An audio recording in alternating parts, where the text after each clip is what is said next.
with yesterday's recap. If possible, any one of you are willing and interested, you can give a recap for 1 or 2 minutes. Let me hear and come back. Any one of you interested?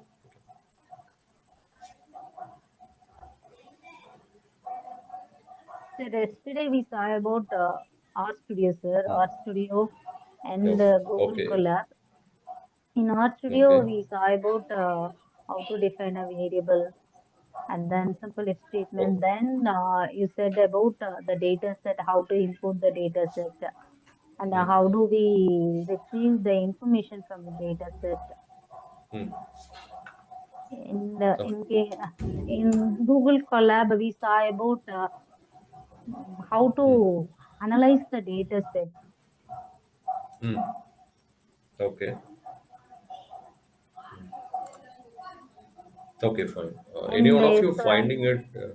Yeah, ma'am. if So, in your opinion, so what difference you find it from your regular SPSS or JAMOV? So, how it will be useful for your research? Any questions? We'll start with a question. Yeah. In what way it is going to help our academic research? In your opinion, any one of you can come ahead. So good Sir, it may evening. be used. Yeah, Yeah, shall I yeah, one by continue, one. sir? Yeah. Yes. Yeah, yeah. You can continue, and one professor also started. You can also do, sir, after Professor Nirmala Devi has to. Yeah. Yes, sir. Sir, actually, in the regular FDP, we will be like going with some hands-on also sometimes. But yesterday's session is fully of research-based, like how we can like go and analyze, the bibliometric. So that is what the main focus we were doing while starting the research. So might be we doesn't, go through all the papers mostly manually. If you do so, we will be having some issues that it takes some time.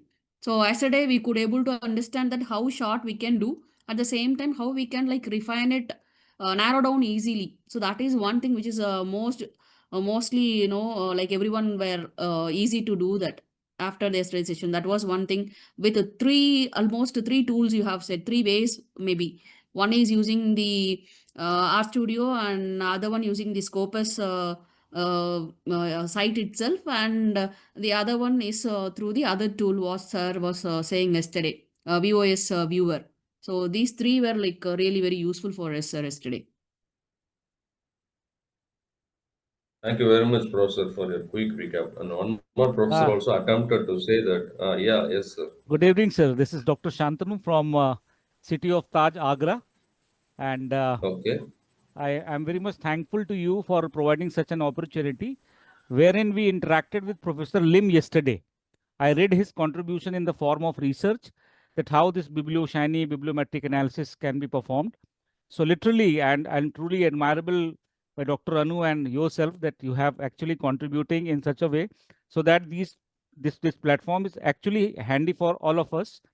I'm working as an associate professor, and altogether I'm working on this BiblioShiny, but the way Lim sir was actually conveyed or rather completed and truly remarkable. So that entire session, the first session where Venugopal sir spoke about the basic part of our studio and other things. And thank you very much. This is too early to state, but still, I am learning so many things in the No form issues, of hands-on sir. experience. Yeah. No Thank you issues, so much, sir. sir. I just was asking only for the recap, and thank you very much for your positive feedbacks and everything. Let me give a quick recap of what we have done yesterday. I'm just sharing my entire screen. Okay, so just I will tell you how to open up a file in the Google Colab for those who do not know, or sometimes who is feeling a bit difficult to go ahead with that. I think my screen is entirely visible to all of you. Am I right? Okay. Yes, sir. Okay, fine. So I think I will share you this FDP support files to all of you. Okay, so this is a live link, like all day wise we are making it. Okay, you can just note through that this day one, Professor Lim has shared you all the complete pack. It is there inside Professor Venmark Lim systematic review guide pack. You can see whatever he has shared with you, all the research papers are here, slides are here. And also, Professor Venmark Lim yesterday, he has contributed a small 133 papers file. Scopus file is here. So that is also here. You can run the bibliometric analysis. And Mr. Venugopal has taught you some basic exercises like world happiness, text playground, and everything. These are all four different files we have worked on yesterday. So, apart from all these things, one thing is Dr. Murli, myself, and Anu, we are also side by side floating out some files to all of you. So, you can find all the files which we were providing under the last folder, Murli and Anu. Yeah, Dr. Hanu has prepared a very, very comprehensive note for all of you. She took some time to prepare a big notes on application of गाड़ी की our तेल Python. वाली लगती है अमन को You can उसका Apple का just a minute, हाँ madam. मतलब She has prepared a notes for all of you, and there are उसको some रोशनी को complete तेल notes is there. So while we don't have time to वो read मेरी this notes, फ्रेंडों को you बोल can बैठी थी मैं इस बारी बर्थडे पे take ये some दूंगी मेरा time फोन to read. खराब है आवाज आती नहीं थी बाहर वो नेट नेट चलता ही नहीं था फोन में रिचार्ज Madam, could you करा please unmute yourself? हाँ मतलब मेरे फोन की तो बहुत दुर्गत हो रखी थी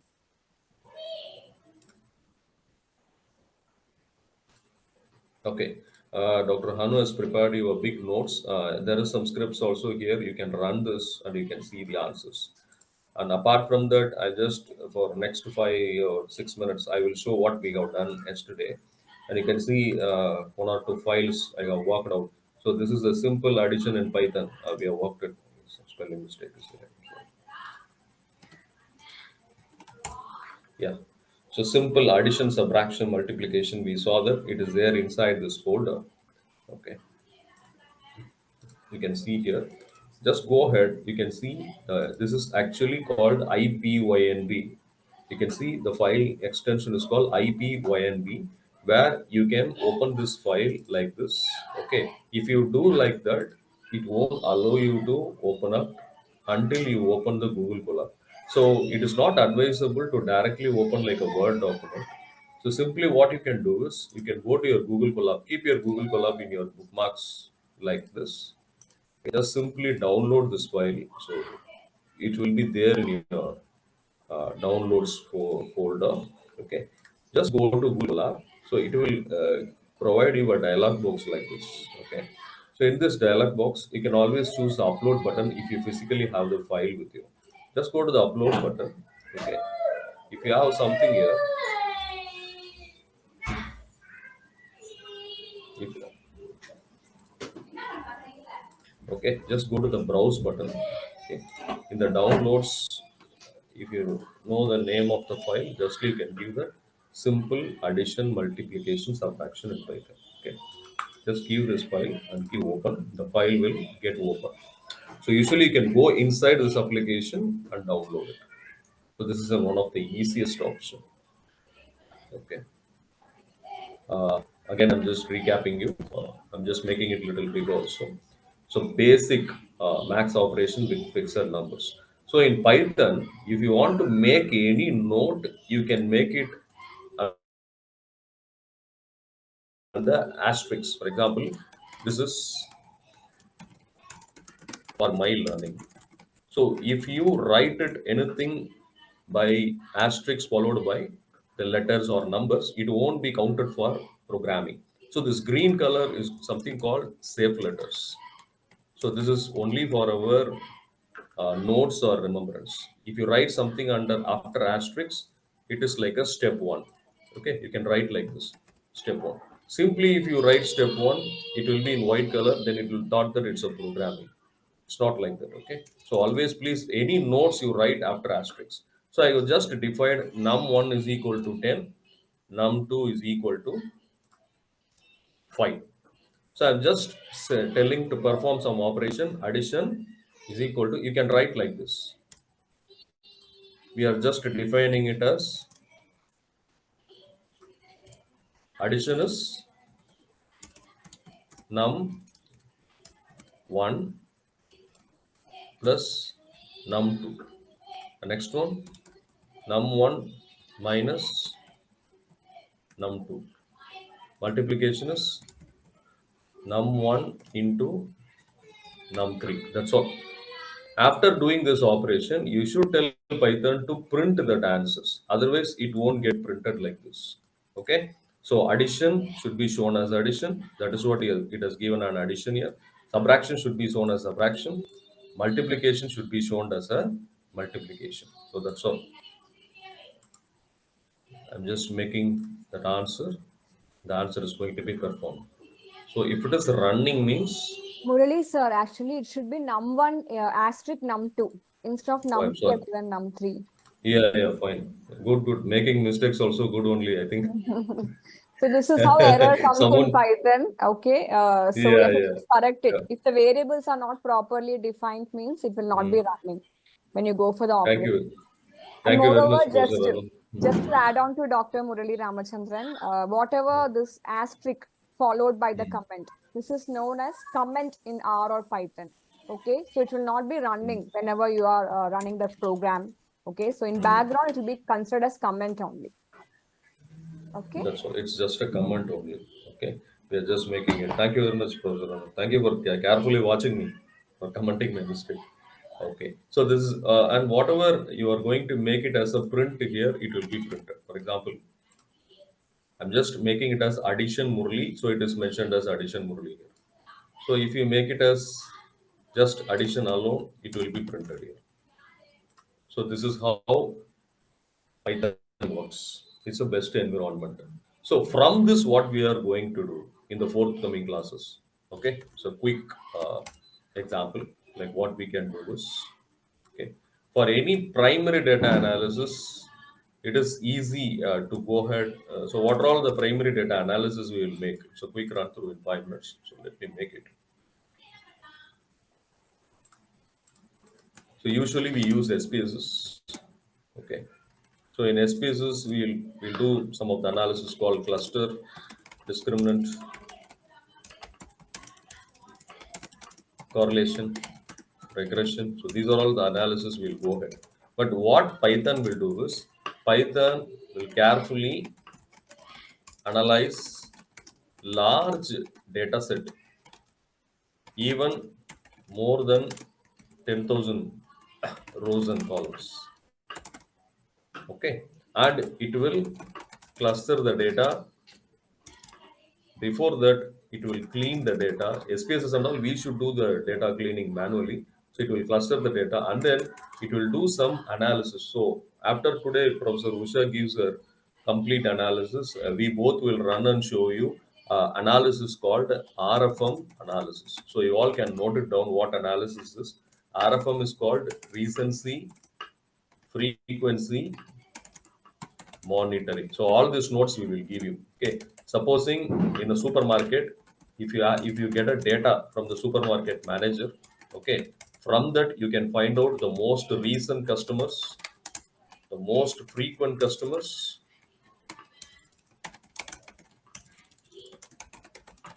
and monetary wise valued customers.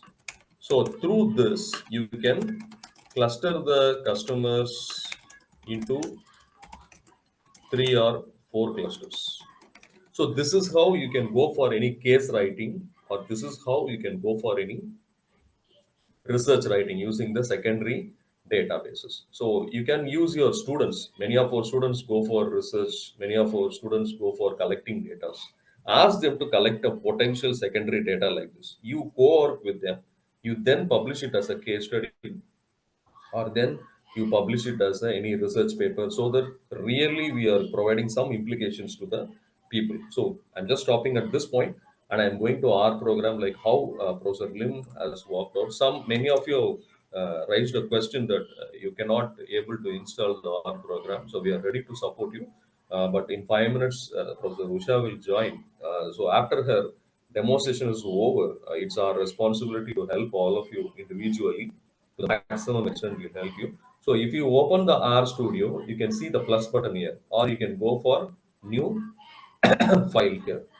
In the new file, you can start with the R script.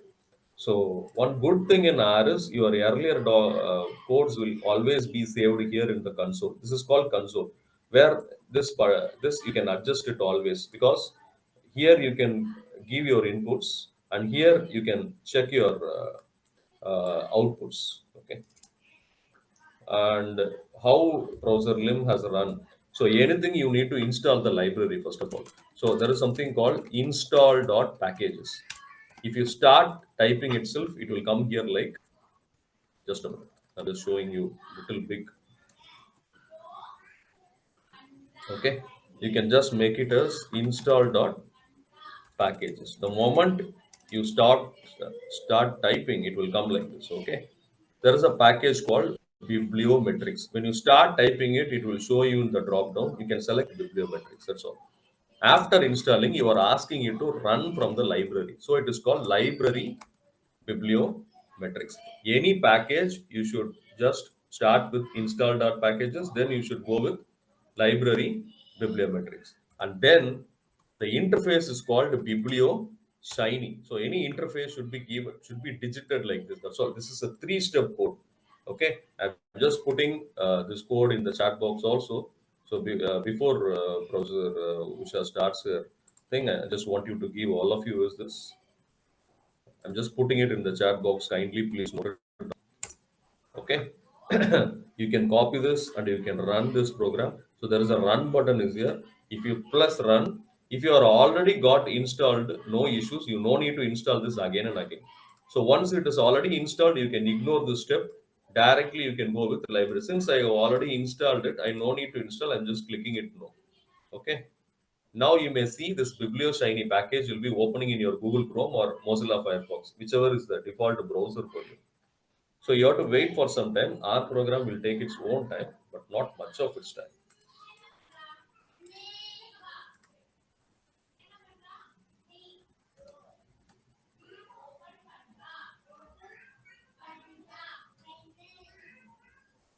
If you are running your R program after so many days, don't worry. You can just always update the R version. R is giving the updates then and there.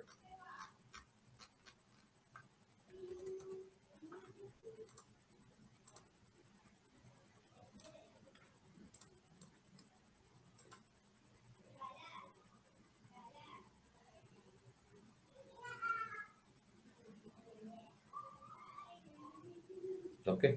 Now you can see the Biblio Shiny. Once the Biblio Shiny opens in your browser, there is no need to use the R console, but you should not close it. If you close it in the background, it won't run. So it will take some time. So all of you, you take some attempt to update your Google Chrome browser because the browser should be very fast. You can clear your cache files as usual and you can keep it up. Okay. So after that, you can run the program which was, the file which was given by Lim, where you can give data here, go to load. So in the load option, it will ask you for Web of Science. So just make it as a raw file. We are using a raw file only. So instead of Web of Science, you click Scopus because yesterday he gave you only a Scopus file. So going for choose file. So if you already have the file downloaded it here, just go to the file.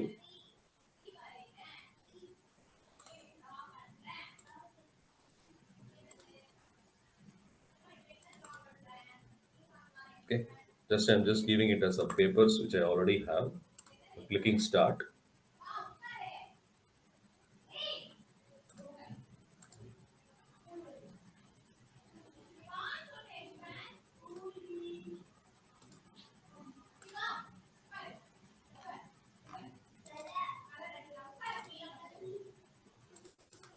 So I'm just opening the file which was already given by Lim yesterday. So my file is having some issue. Okay.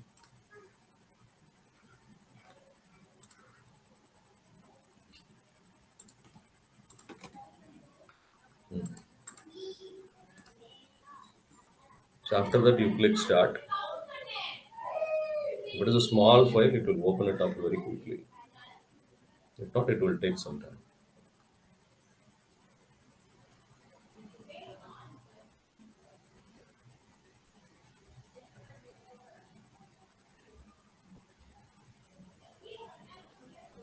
So after it is ready, it will come a report like this. You can just see the reports. So if everything is good, it will show excellent. Science categories will be completely missing in our document. You can save this always. Close it. And then we can start with all our analysis like annual scientific production of the year. It will give you a plot. It will give you a table. Okay. So my humble suggestion is you can take the table or you can see the plot. Okay. Sometimes the diagrams won't look very good in this Biblioshiny. So what the best example is, you can take the table, you can add the plus button. So it will be added in the report. Usually report, you can take it at the end, and we can, only one thing I will show and I will give it to the next resource person. They might be waiting. I don't want her to wait. You can see a thematic map, or we can go into the thematic evaluations.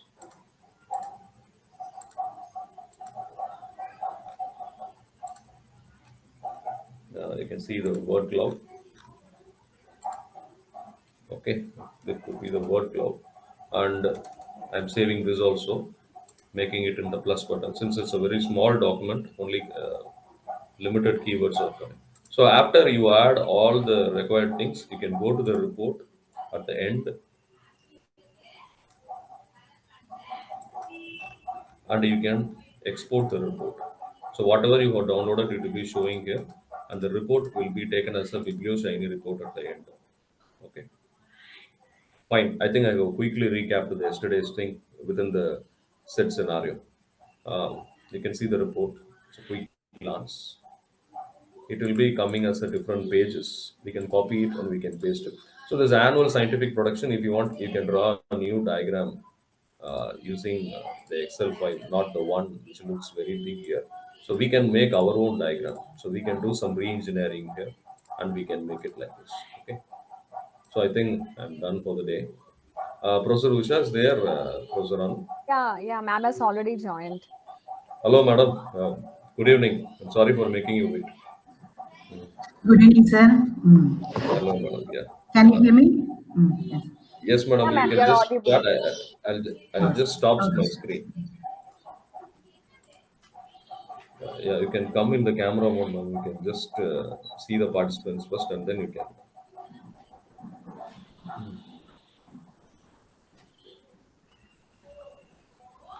I think I am not able to switch on the video. Okay, ma'am. You can just No go issues, ahead ma'am. with that. Uh, Okay. sir, you can have it. Yeah. I think host has stopped it. I mean, I'm getting a message like. Oh, I'm sorry, ma'am. Just we have only stopped it. Just a minute, ma'am. Yeah, we will give access to it. Yeah. So good evening, everyone.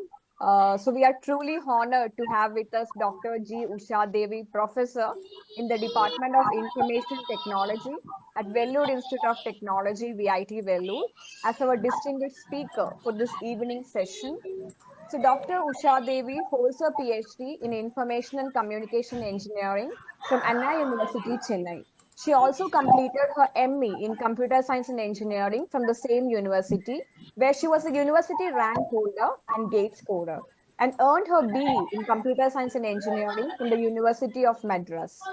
With an illustrious 27 years of teaching experience, Dr. Usha Devi has made outstanding contributions in the area of data analytics, machine learning, networking, and security. She has published over 70 research papers in reputed national and international journals and presented her work in more than 15 international conferences. Her research excellence has earned her Outstanding Research Award for 3 consecutive years. She has successfully guided 7 PhD scholars and is currently supervising 2 more. Dr. Usha Devi has also organized numerous national and international conferences, workshops, and FDPs.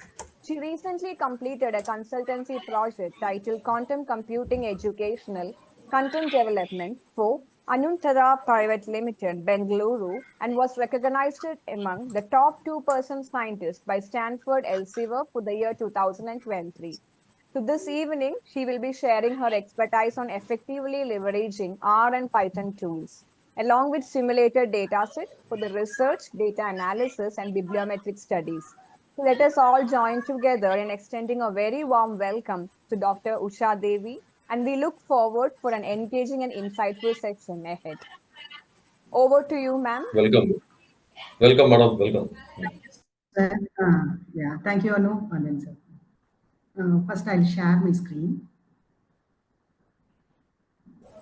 We'll go ahead with the presentation for some half an hour now. and then you can start your hands-on thing, and we can ask them to do also, if possible. Yes. Might be they Yes. will not have any API. We can share some any available data also. We can share. Yeah. Yes, yes, yes. I will. Yeah.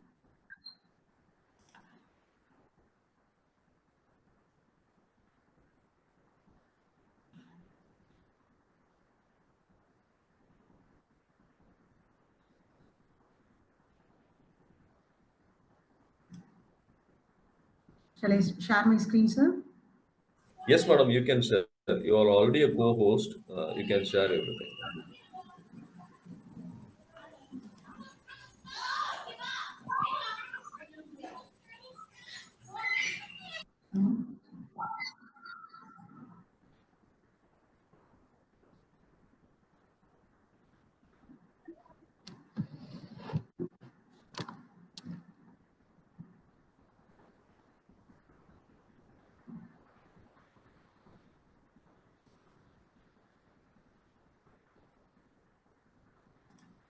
Is it visible, sir? Yeah, ma'am, your screen is visible Yes, now. Okay. Yeah. Yeah. Good evening, everyone. I would like to thank Dr. Murali and Dr. Anu for. Good evening, ma'am. Yes, sir. Good evening. Good evening. And then, sir. Then I think, and then so compared to the previous day topic, and then so it was somewhat different. How do we collect data from social media platforms, and then especially we are going to see focus on certain APIs and other tools, how to do, and then so that alone, and then we are going to cover it today. And then so I'm Dr. Usha Devi from the School of Computer Science, then from Vellore Institute of Technology. And then so for the today's presentation, I'll start with certain introduction about the social media platforms. Then after that, and then so what are all the various techniques available for social media platforms, especially for API based, and then some kind of web scraping tools. Then especially, so I'm going to cover so many demonstration within that, and then so you can also do side by side, and then for certain demonstrations. And then, yes. So what do you mean by a social media? And then please be interactive. And then so these are the things and then which are basic. And then so yes, audience. Social media. What we have? Ma'am, we have platforms like Insta, Yes. then LinkedIn, Yes. networking platforms where we generally interact and connect with people. Yes. So Twitter is also one. Lot of platforms. yes, there are lots of social media platforms and then which are available. Especially, I have given certain pictures of those social media items, and then so among that, and then the maximum users in terms of 100 millions, and then so we are going to have it in Facebook, and then so after that YouTube, and then WhatsApp. So like that, and then so they are using the priority, and then so then I'll show you certain things in the Wikipedia.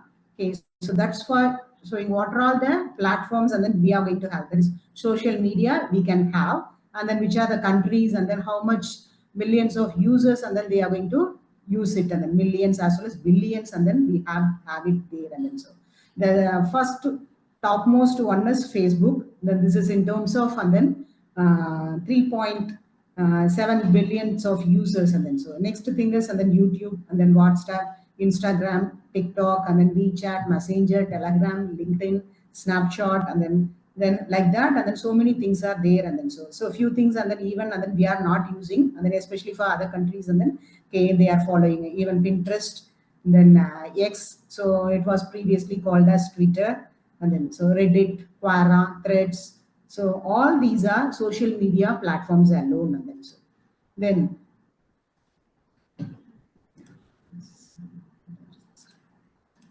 yeah. Then do you know any of the social media apps and then which is made in India? Any guesses? Arattai, like substitute of WhatsApp. Which one? Telegram. Arattai by Zoho. Arattai by Zoho. Ma'am, Telegram. Telegram. Josh. Hmm? Josh, I think. Josh. Yeah. Share chat. Have you used it?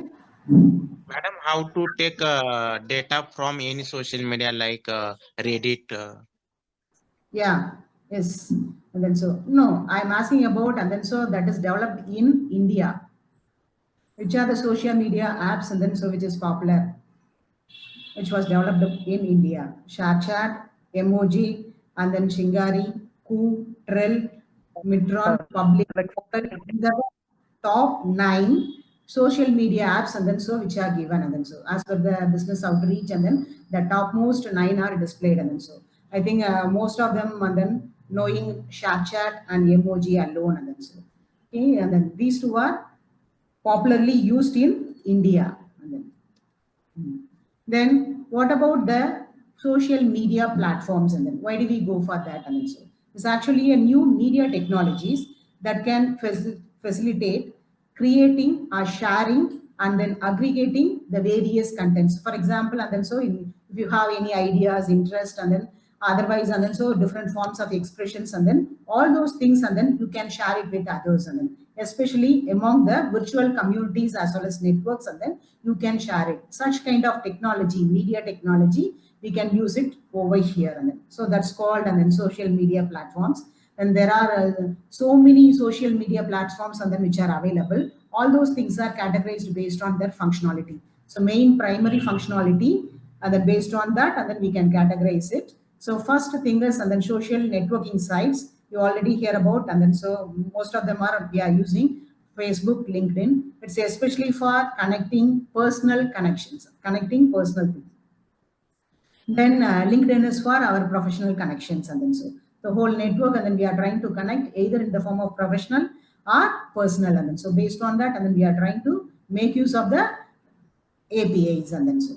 Then similarly, the platforms, blogging platforms, and then we can use it. And it's for micros specifies and then short form of content, and then you can share it, and then in the rapid way, and then so. So those kind of platforms, and then we can have in Twitter. So nowadays, and then we are calling as X, and then Threads, Mastodon, and then so these are the examples of platforms, and then under microblogging category, and then so. Then again, media sharing. So, everyone is using nowadays and then Instagram, TikTok, and then YouTube, Snapchats, and then all these are for just simply sharing our information, either in the form of images, videos, or some kind of live streams, and then that should also be done over here. Then another category is discussion and community forums, and then so that will also be there, and then so one of you said, and then Reddit, Quora, and Discord, and then so. So all these are for question and answer sessions, and then for Nikki community engagement areas, and then if you want to do any kind of conversations, and then so that time, and then we can make use of these social media platforms, and then so. Apart from that, some kind of live streaming is also available by using Twitch, Facebook Live, and then YouTube Live, and then so all these are for and then real-time interactions, and then so. Then again,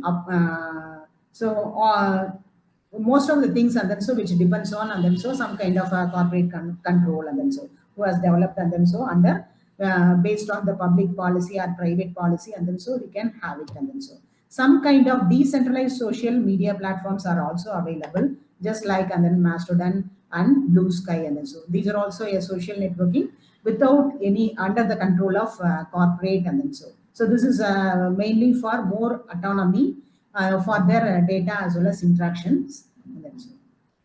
Yeah. So now coming to the data collection from social media platforms, and then so.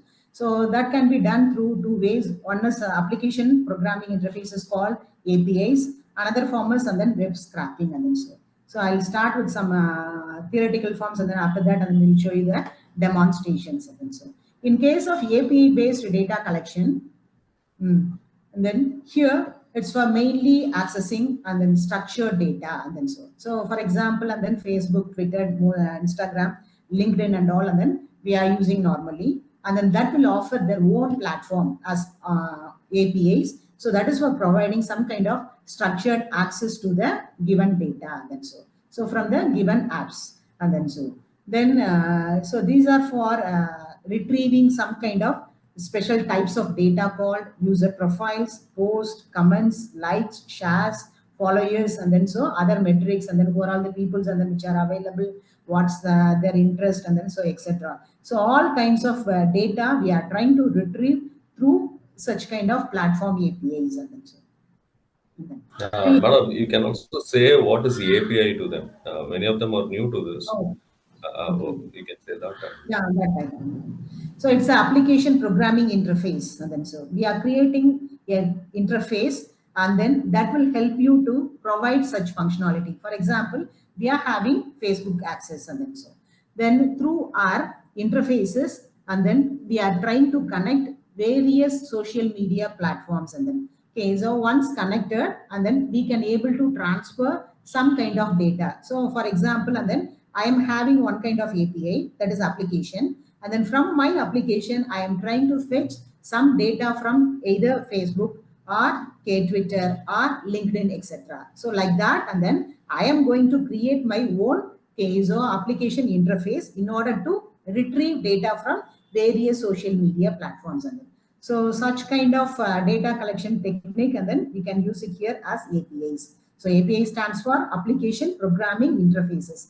Interfaces specifies, and then some connectivity between two ends. So one is from our framework, and then that is our platform, and then another one is, and then so which application we are trying to use, and then so from there, and then either you can interact or retrieve data from so various social media platforms like which one, and then so Facebook, Twitter, LinkedIn, etc. So those things, and then another one is web scraping, and then we will see later after this. Okay, so if you want to collect any data based on the platform, we are going to select the APIs. For example, if we want to connect with Facebook, we are going to have a separate API for it, and then so okay, that is called Graph API. Similarly, in case of LinkedIn API will also be there, and then so that is for providing access to their data, and then so this could be the platform, and then we are making use of APIs in order to get the data from the concerned platforms, and then so okay, so what are the data you can retrieve? Either user profile, posts, comments, likes, shares, followers, and then other forms of fields, and then you can retrieve it through our APIs, and then so okay. I'll show you the demo that time, and then you can understand more, and then so okay, and then so we'll have two different types of APIs. One is public API, another one is premium or enterprise APIs. So in case of public APIs, you can have only limited access. So it means that what are the data which are publicly available, only so that alone you can able to access, and then so those are called as public APIs. And then in case of enterprise API, it belongs to some broader access. It means that, and then so beyond the publicly available data, you can also have or get some information about so the other parameters, and then so some kind of private data should also be accessed, and then so in case of that.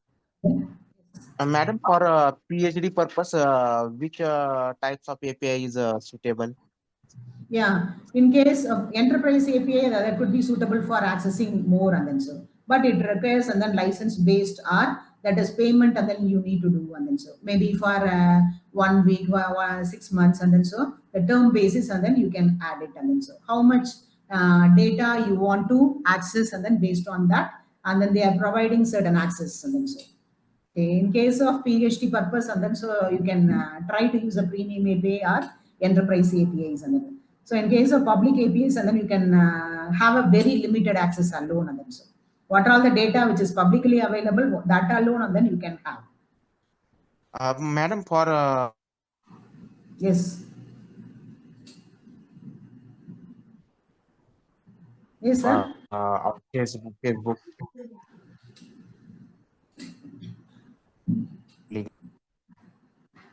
Yes, I'm not able to hear it.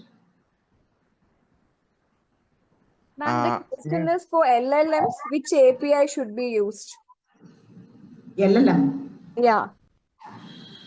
Yeah, in almost on all the cases, that is only for the basic functionality, and then so we require only public APIs, and then so It means, and then what are all the data, it is publicly available. Okay, even for that itself. For example, if you want to access my ID as well as name or some email, and then so that we can give it public, and then so it means that, and then by in our Facebook apps, and then what are all that information we have given as public, and then so sometimes, and then our profile pictures, and then so we have disabled, and then some educational informations, and then so we have disabled, and then okay, so what are all the publicly, okay, so rights we have given based on that alone, and then you have to, okay, access it, and then even for access, Madam, then yes. Madam, actually, my question is, how much data is required for data collection in a PhD? Means 1,000, 2,000, 3,000, like that.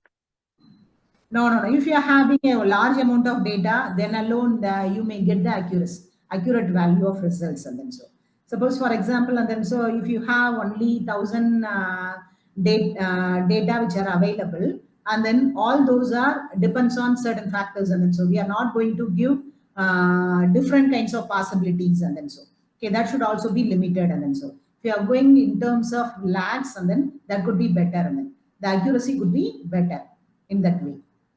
Even in case of all analysis with respect to data sets, and then so if it is more, then you may get some kind of accuracy, and then we may not expect always 100% accuracy, but we are at least, and then above 90, and then if you want to reach, and then okay, the data set should be higher.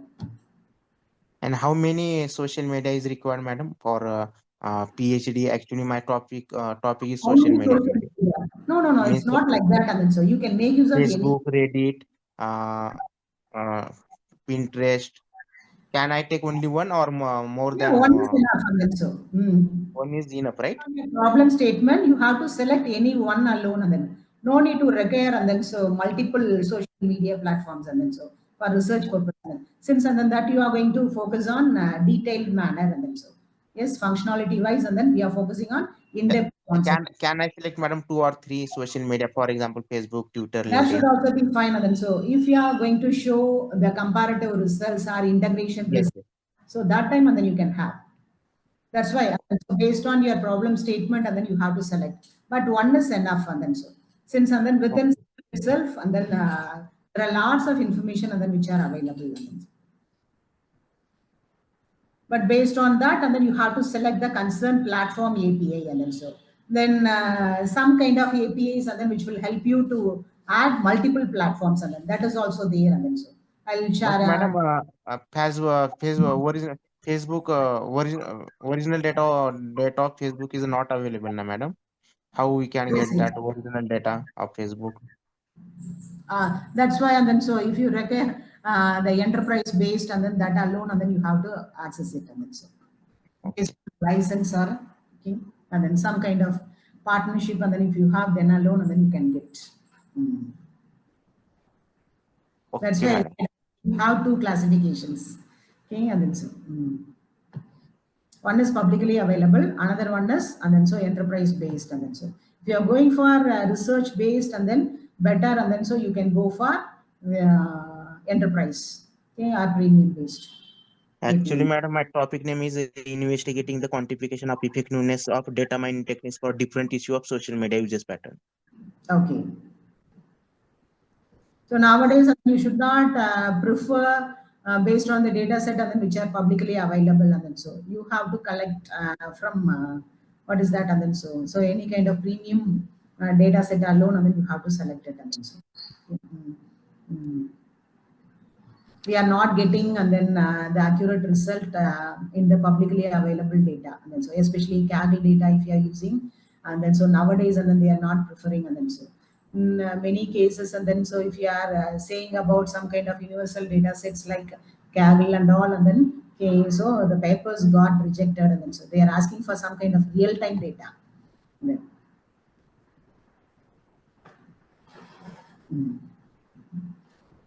Okay, I'll continue here, and then so based on this, and then it's all such APIs are more reliable, structured, and then faster method for data collection, and then the another method I said, and then web scraping, compared to that, and then it should be more reliable here, and then Then you can make use of various tools like other programming languages, and then with Python libraries or some kind of SDKs and then software development kits, and then you can use it in order to interact with our APIs.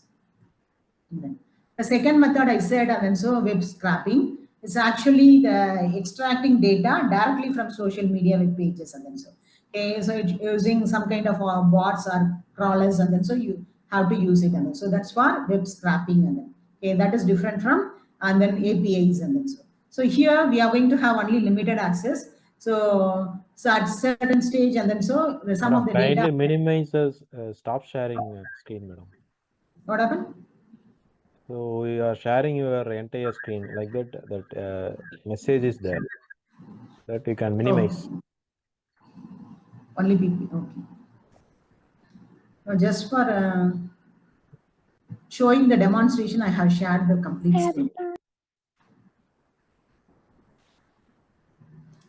Okay, at present and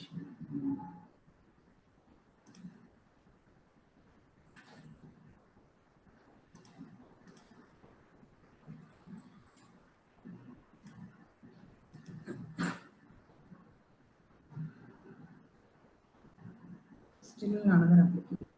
Yeah, ma'am. Now it's again. Yes, is it fine? Yeah, it's fine, ma'am.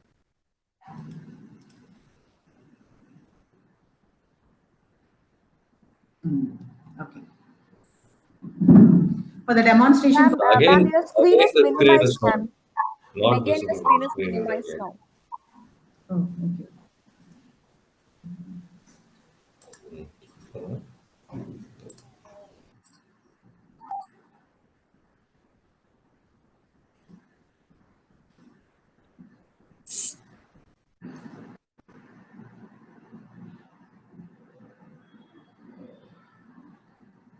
Yeah, ma'am. We are able to see your screen now. Maybe you can put the slideshow now. Yeah. Yeah, ma'am. Now it's visible. Yes. So in case of web scraping, so you are directly extracting the data from the social media web pages, and then so the flexibility is there, and then so I said, and then it will be somewhat flexible then, and then API based collection, and then but it is limited, and then here in case of APIs, and then so we can have a detailed user interactions, and then so that we can have. And then the major challenge here is whenever the website is changed, and then so is there any anti-scrapping measures happen, or if there is any ethical considerations, so that time, and then we are going to face the challenges, and then that also, and then we can take it as a research problem statements, and then so therefore, and then before using it, and then so we have to go through the terms of conditions under all such platforms, and then so the tools under web scraping are in the Python itself, and then beautiful scoop, and then scarping, that and all, and then we can use it, and then other specialized scarping tools are available, API 5. Yeah. Then the another case is apart from those two, and then so we can also listen social as well as monitoring tools, and then so okay, and then what is happening that we are going to just listen, and then so based on this, and then you can also integrate social media APIs. I said, and then so you can integrate multiple APIs together, and then in order to identify or analyze, and then so various insights in terms of brand mentions, sentiments, trends, then audience behavior, etc. So all these are for providing. We have a comprehensive data dashboards, and then okay, you can have some kind of analytic features as well as reporting features, and then so it does not require much programming knowledge, and then compared to those two. But overall, and then we are going to have more challenges, since and then so social media gives valuable source of information. Therefore, in order to handle manually for the data collection, and then so it is very, very challenging. And then so in case of APIs, and then that will provide the faster and scalable solution. Then you can also have an automate collections, and then so automatically collect the data from the so various social media platforms, and then that could also be a challenging one. Then again, okay, so it depends on the platform offerings, and then I said in case of Facebook, we are going to have a separate Facebook API called and then Graph API. Similarly, for LinkedIn, there is a separate API, and then we are going to have a connectivity in order to have the interface between them. And so understanding of such kind of API types will also be very, very challenging process. And then another important thing is authentication. That should also be the major key point. And then if you are trying to access any of the social media platforms, and then we require authentication. And then and then, that should also be the major challenging here. Then with respect to different APIs, so you are going to follow the consent rules, and then which platform we are preferring, what rules and then they have framed, and then what are the best policies and practices, and then they have based on that alone, and then we have to use it. And so that should also be the challenge, and then while we are having as a research. Then what should be the key aspects of social media APIs, and then what we have to do based on the functionality, the posting you can do, scheduling, and then various data like public user profile posts, comments, likes, and then that and all, and then you can retrieve it, and then you can do some kind of analysis, and then so that is in terms of retrieving data in with respect to performance tracking and audience analysis. And then apart from that, some kind of management with respect to users. And then so maybe, and then what are all the users we have, and then so those users profile information you can access, and then so what are their friend connections, and then so that and all, and then you can access it. And then so all these things and then require permissions. And then so that's why I said, and then so authentication is very, very necessary. That should also be the key challenge here. Then these are some of the social media APIs and then which are popular. So Facebook Graph API, this is especially for collecting data from Facebook. Then for in case of Instagram, there is a separate API. So this is for building applications and to analyze and manage user posts. Then again for YouTube, we'll have a YouTube data API.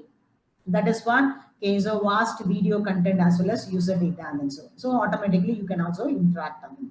Then again, LinkedIn is having a separate API, and then that will facilitate and then so the professional networking features. Again, TikTok, and then that is also offering a separate API called TikTok API.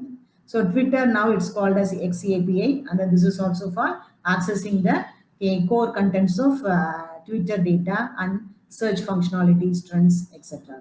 So these are the commonly used or popular social media APIs. And then based on that, certain use cases and then which are given over here, all these are based on the purpose alone. For example, and then social media management tools. And then if you want to manage multiple social media accounts under a single interface, so that we have to do. And then so the platforms like Hootsuite, Agropulse, so those APIs will help you to connect multiple social accounts in a single interface. Then for your data analysis and research purpose, and then you can have different things. And then so if you want to analyze the data insights in terms of trends, sentiment analysis, audience behaviors, and then so that also, and then we can have. Similarly, content aggregations like, and then so displaying what all the feeds and then available in their websites or other applications, and that you can have it. And then for marketing purpose, and then you can have, and then scheduling the post, responding to comments, tracking campaign performance, and then all these things, and then you can automatically do the task. And then so then again, integration with the other application should also be possible. And then so just like, and then CRM systems or some other e-commerce platforms or other business tools, and then so we can have. Yeah. Then first we'll start with the Facebook data analysis, and then so we should understand what is Graph API and then what we have to do. And then so along with the Python, and then we have to do the Facebook data analysis. And it will do the analysis in terms of Facebook pages, and then what is their behaviors, and then that we can analyze. Similarly, what about the activity of, that is your activity as well as your friend's activity, and then that and all, and then you can analyze. Then if you have any groups, and then so what are their hidden patterns, and then that and all we can analyze. Apart from that, and then lots of functionalities are also available. Yeah. In case of here,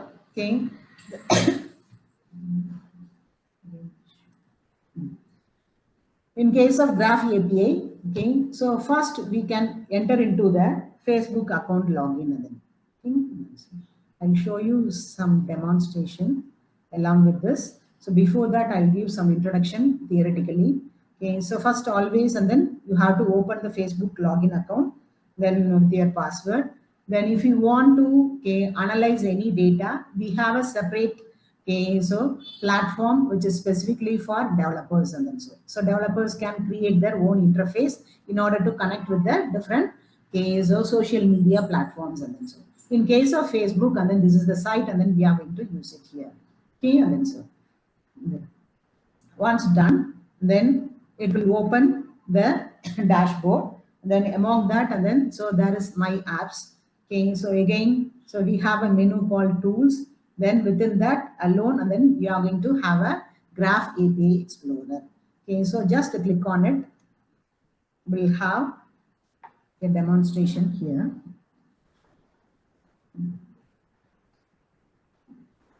After that, and then it will show you the dashboard like this. Okay, so this is a API Graph Explorer. And then I'll show you through the demonstration.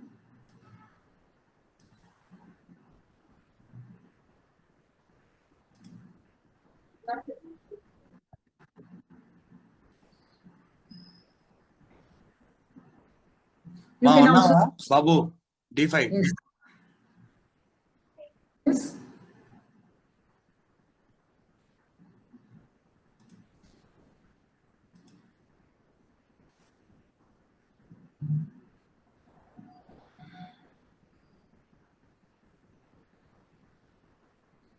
I shared my entire screen.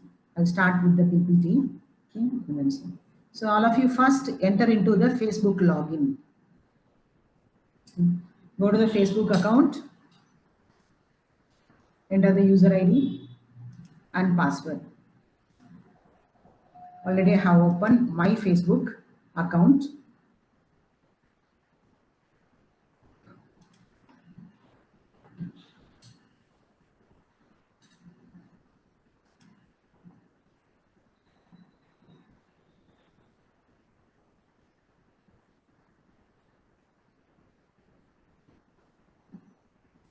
So before going to interact or developing, and then so first always, and then so login into the concerned social media platform. So now I'm going to interact with the Facebook. Okay, so Facebook social media platform. That's why I have entered into the Facebook login. Yes, have you done?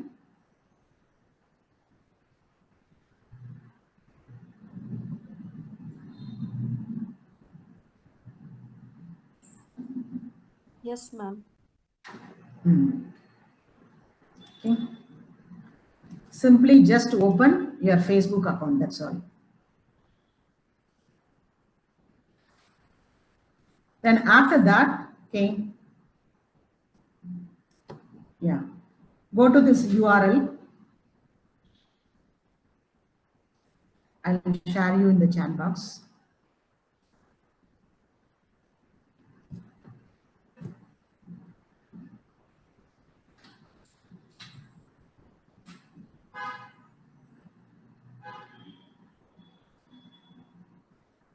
Just click it.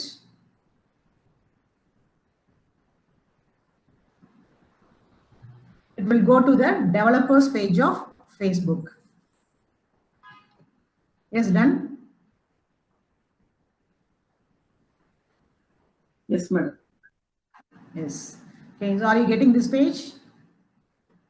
Yes, ma'am. Yes. At the right corner, we have My Apps.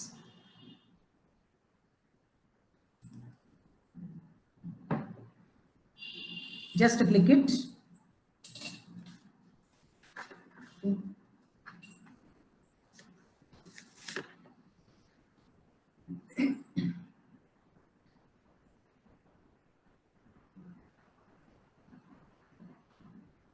Okay, have you done?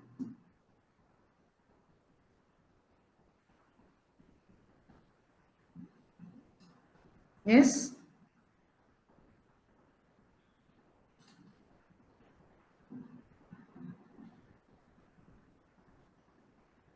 After clicking My Apps, go to the tools.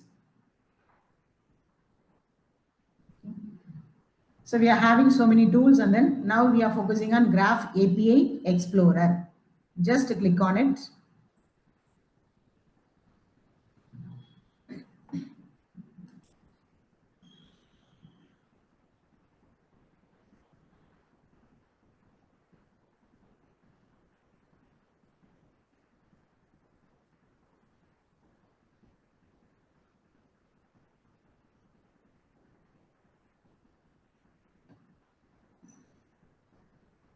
I completed.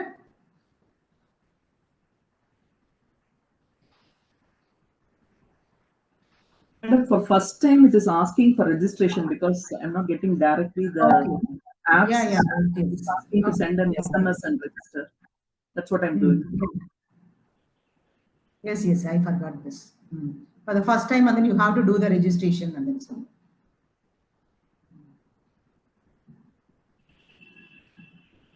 Complete the registration. After that, click the My Apps.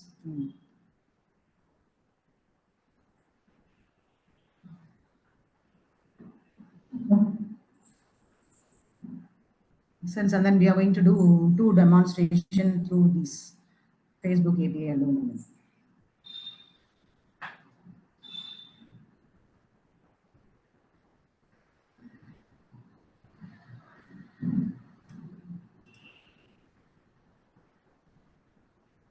Madam, for the phone number, whatever the phone number associated with the Facebook, that's the number I gave. But it says that I give another number, it's asking. What is the error, madam? Verify It your. won't be asking any phone numbers, and then have you registered through mobile number? If you Yes, have madam. through user ID, okay, and then better that you can give it. Okay. Right.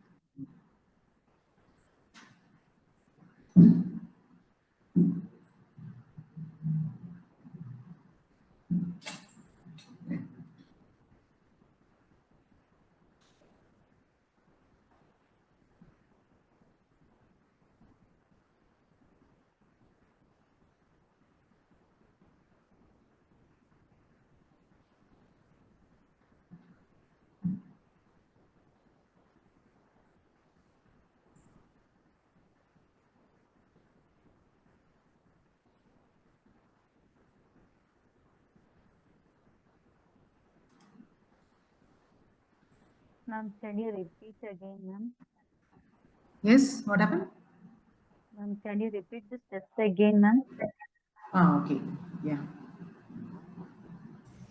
You can put this link also in the chat box, ma'am. Let them try in their own. Is it API token generation The taking link I time, have madam? already shared, sir. I will share the link in the chat box. Okay, ma'am. Do the API access is taking time from Facebook or immediately the token is generated, madam? Immediately. Immediately. Okay. Then participants, It you would be can take the link from the chat box. You can also try only. Facebook. Okay. Only the initial registration, if they are going to develop.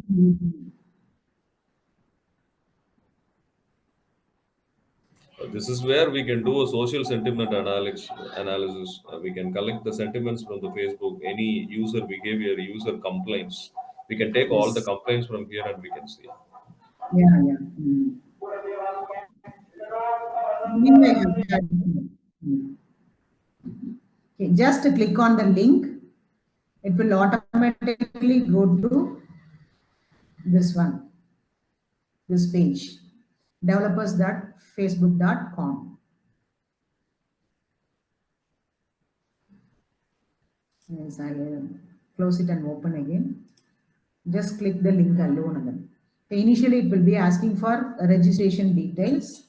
Okay, once done, and then this is the home page, and then we are going to get it.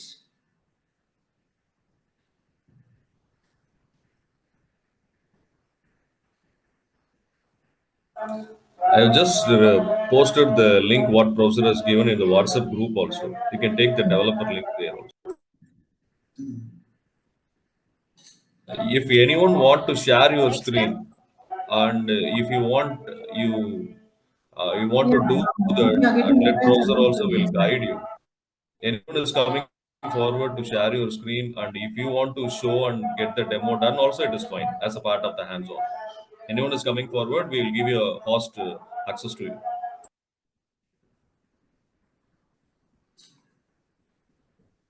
You can share your screen, and professor also will guide you. We will also will guide you.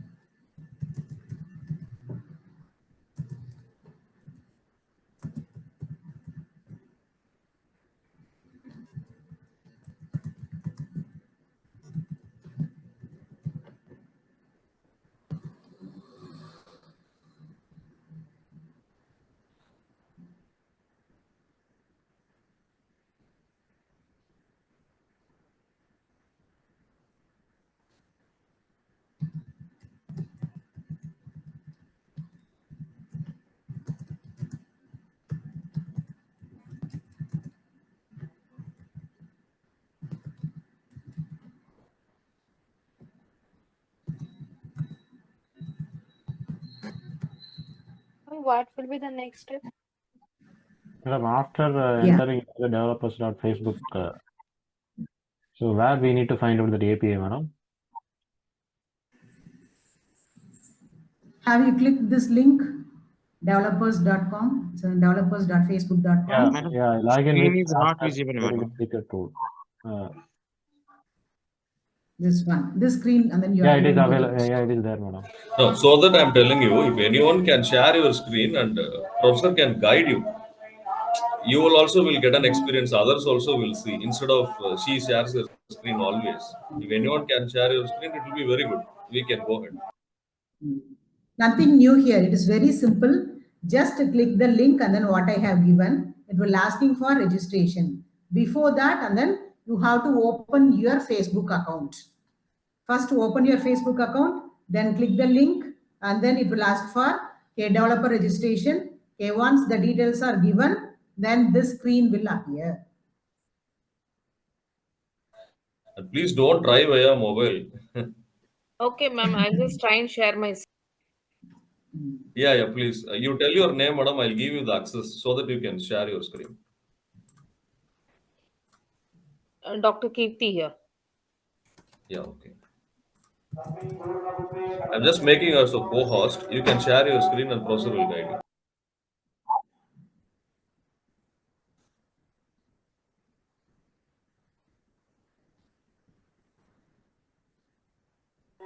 For the time being, Professor Kirti can share it. Yeah.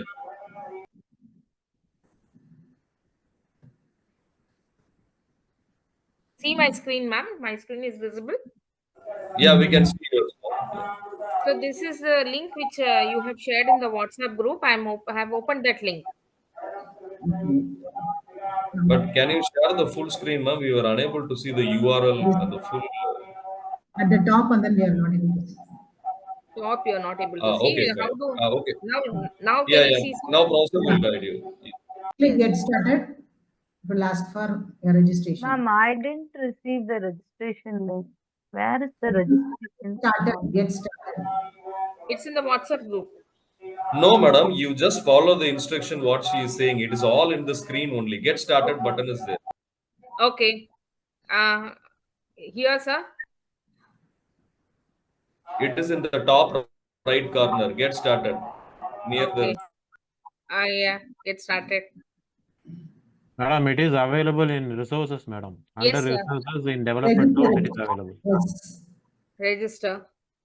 Continue. Yeah, just verify your account, contact information, that and all, and then it will be asking. And then so once done the registration, the home page will come.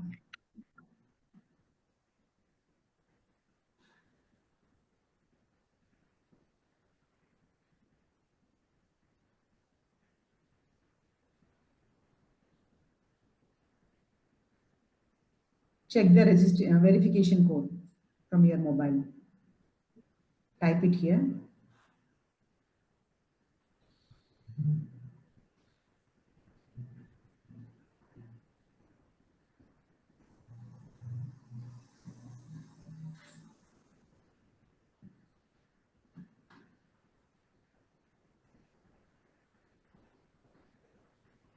Time over, ma'am.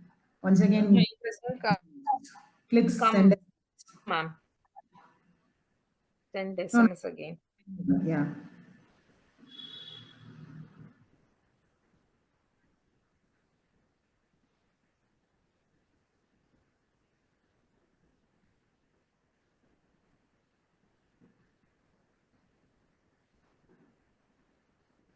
I think I'll just update the mobile number once more. Okay.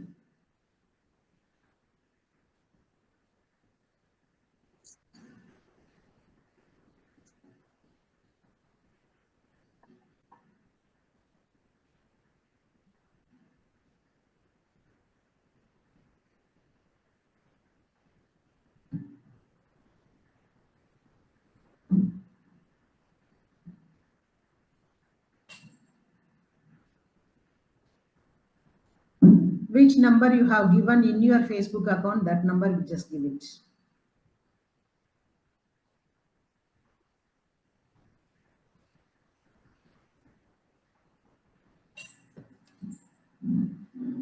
Yeah, I'll just go back again. Get started.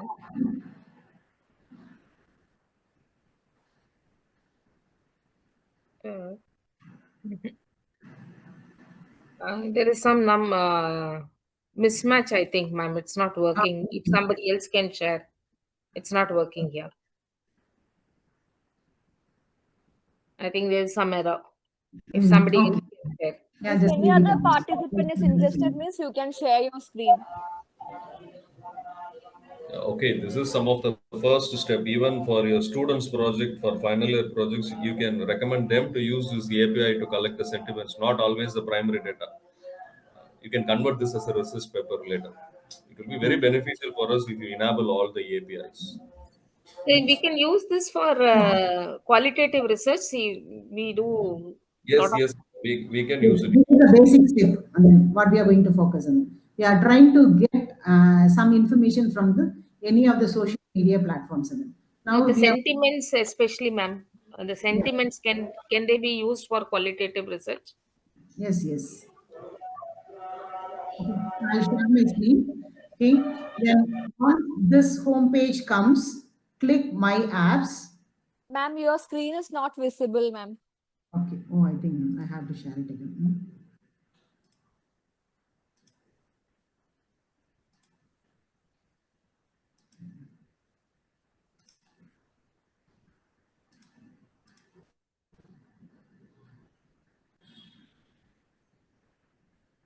Yes, is it visible? Yeah, now your screen is visible, ma'am. Okay.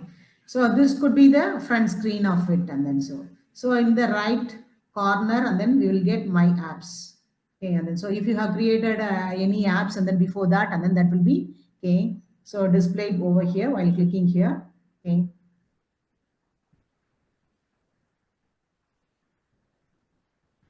Now this is the next page. I have created so many apps. Okay, just for examples, and then I have created. Okay, and then then create an app. Just click it.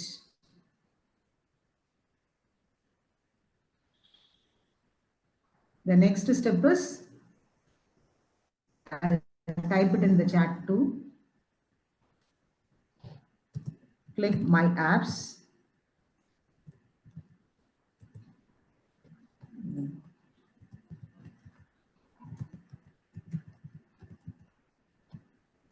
Create app.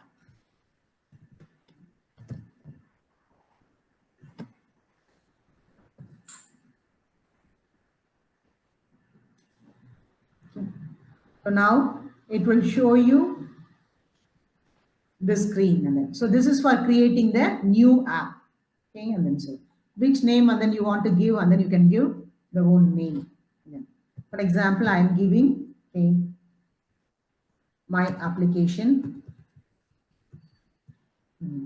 Already I have created so many applications, and then it is named as maybe 10 here. Okay. Automatically, which email ID you have given are connected with your Facebook, that will come. Okay. I have given my Yahoo ID, and then so that is coming over here. Are you getting the screen? त्याच्यामधलं सांड जे काही दिवस पाणी टाक ते raw हे ना खाली सांग. Okay. Yeah. Then once done, go to the next step. Okay. Then which are the use cases, and then you want to add it in our application, and then so okay, that you have to select it. And there are so many things and then which are available. Now I am focusing on authenticate and request some of the users with Facebook login. So I am going to make an interface with my Facebook login, which I already open here. Okay, then I am requesting for some data. Okay, and then so that I am going to click it. So click this Facebook, authenticate and request data from users with Facebook login. Is it done?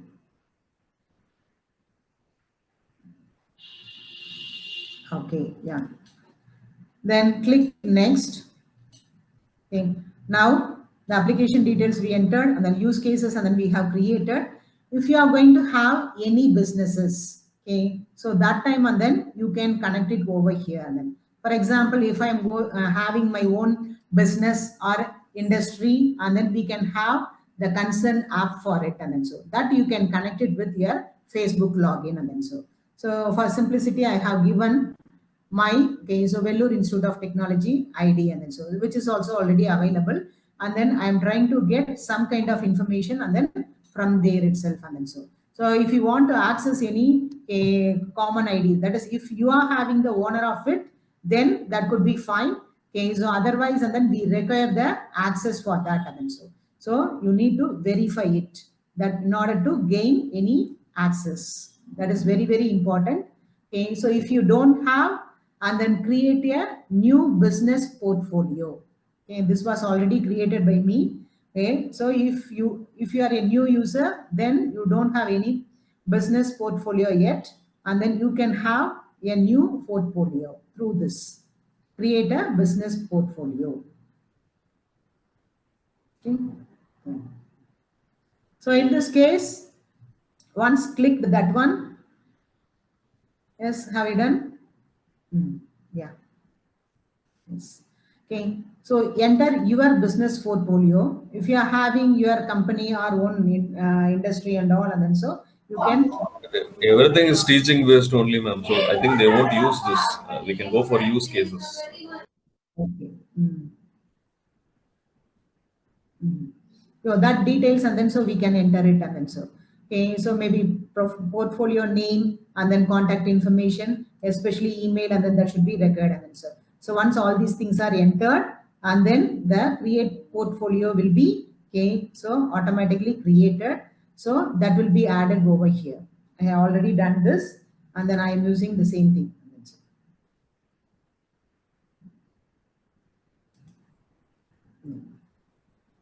Okay.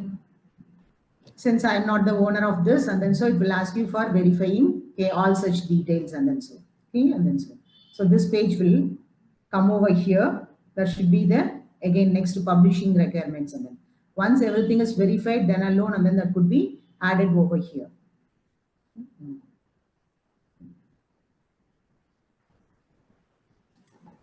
Then once done, go to the next. So all the overview, what all the settings and then we have done, and then everything and then will be displayed over here. Okay, it will come to dashboard and then so. Okay, so now new application has been created.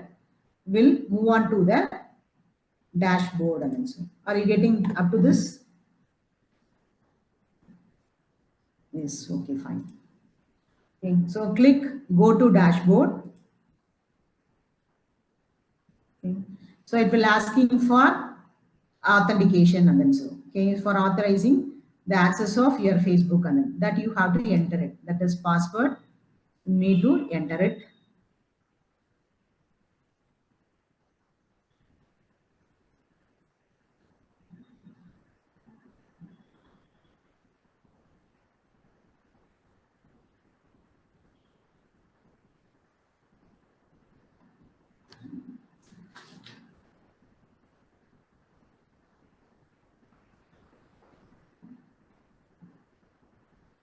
Okay. So this dashboard and then which will be created over here. So with my application name. Okay. So before that, and then so we'll go for exploring certain things from Graph API. Click the tools in the front screen. Click Graph API Explorer.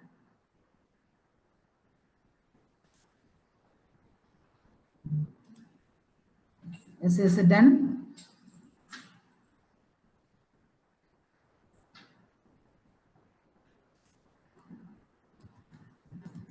Go to tools.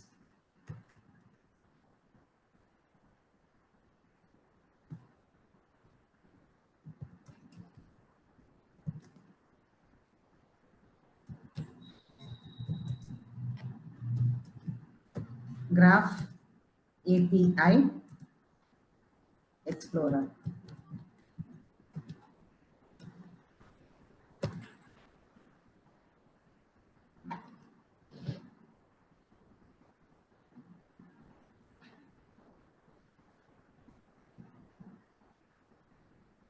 No, I have given the message in the chat box. Yes. Click tools. Then you will get the screen like this. Okay. Select Graph API Explorer.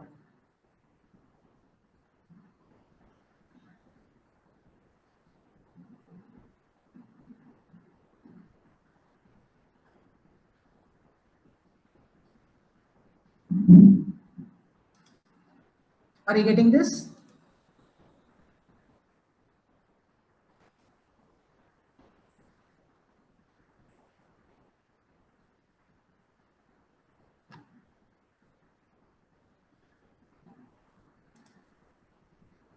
Yeah.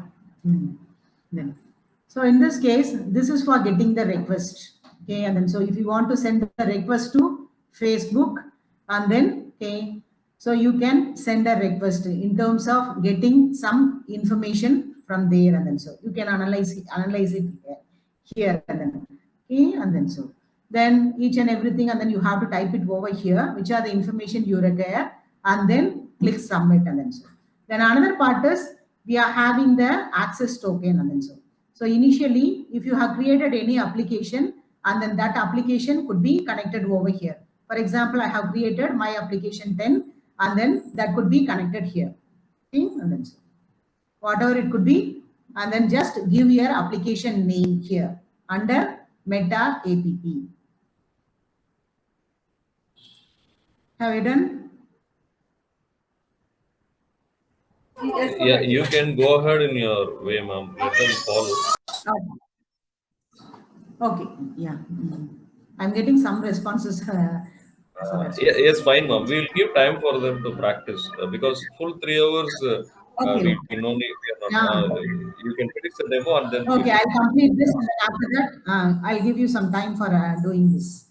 Okay, and then so this is for accessing the token. First, before this, and then so you have to enable which application you have created, and then the basically either user or page token. So now we are trying to access the user token alone. Then, okay, if you require any permission, and then that you can add it over here, and then these things, and then we will see later.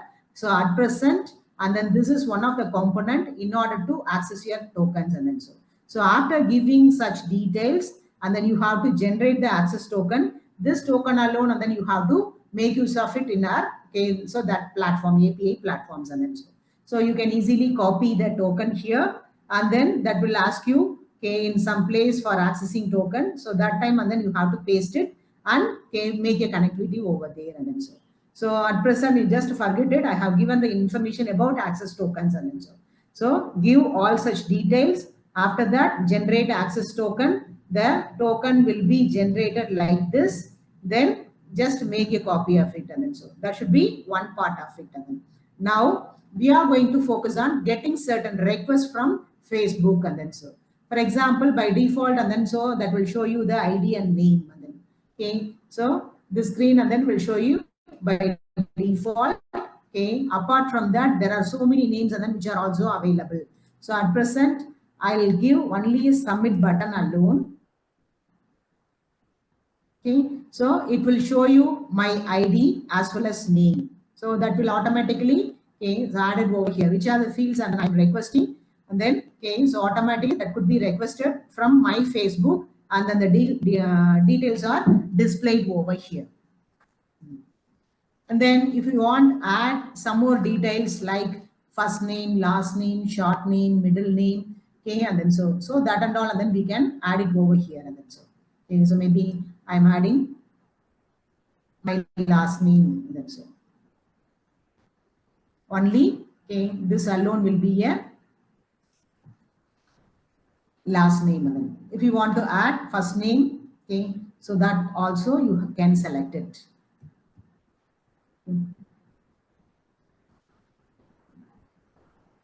So after adding every fields, and then you have to click submit. Okay, that will be reflected here. The result is reflected over here. Okay. Then similarly, if you want to display your email ID, okay, so which is connected to your Facebook, and then that you can add it over here. Once type, and then click the submit button. Okay. So it will be added over here. Okay. So like that, and then so many fields, and then you can add it over here. And then apart from this, so you can have some kind of so logical data analysis, and then so it means that so is this user is a guest user or not, and then so and that could also be written over here. So I'm not a guest user, I'm a admin user alone, and then so then similarly, okay, what are all the IDs and then you have used for your APIs, okay, so that could also be displayed over here. Then these are the information related to, okay, so IDs, and then so IDs for apps. Then if you have created so many pages, and then so that IDs and then will be displayed. If you have created many business, and then those IDs will also be created, okay, displayed over here, and then so. So now I am going to, okay, give my apps ID. Okay, then so these are my apps, okay, which I have added over here, and then so I have added so many apps, but in your screen only one is there, and then so okay, that information alone will be displayed over here. So the concern, okay, app ID, and then the link, and then what we have given, okay, so that and all, and then will be displayed over here. So these are the IDs for apps. Then if you have any supported items, okay, and then so for example, the previous result, I'll get it over here. Yes, this one. Along with this, okay, some support, okay, details. Then so for example, donate button in my live video, whether it is, okay, supported or not. Okay, and then so that I'm going to asking.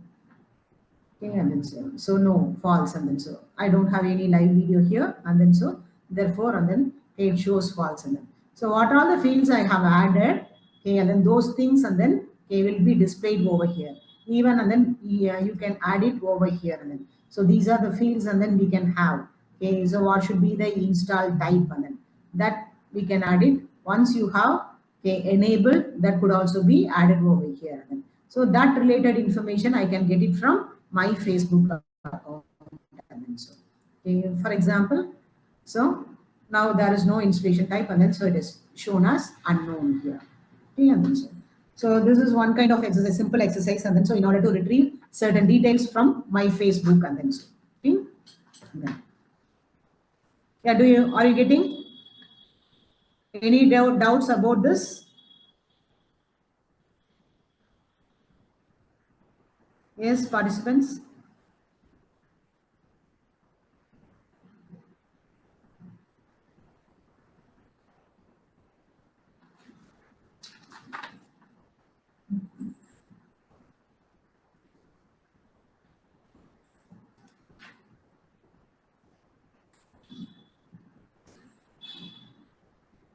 Yeah, fine. Okay.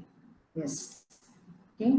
So this case study, this demonstration is mainly for getting some information from a Facebook account, and then in terms of certain fields. And then so what are all the fields we have, that and all, and then you have to add it, and then so search for the field, and try to add all those together. And then so like that, and then so if you have any post and then so our messages and then you have and then that and all and then you are keep on adding over that and then so that requires permission.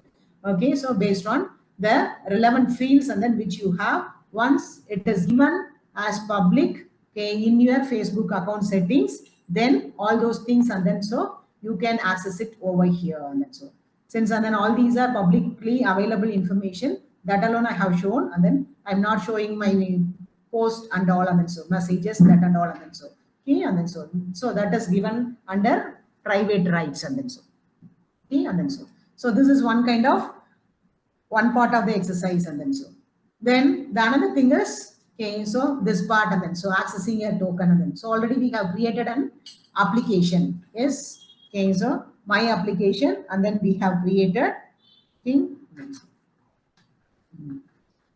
So once done and then it will go to the dashboard and then so how to go to the dashboard? Click apps. Okay, so which application have you created and then click that and then so I have so many things. Okay, then yes, I am clicking one of my application called social login application. So this is the dashboard and then we are going to have it.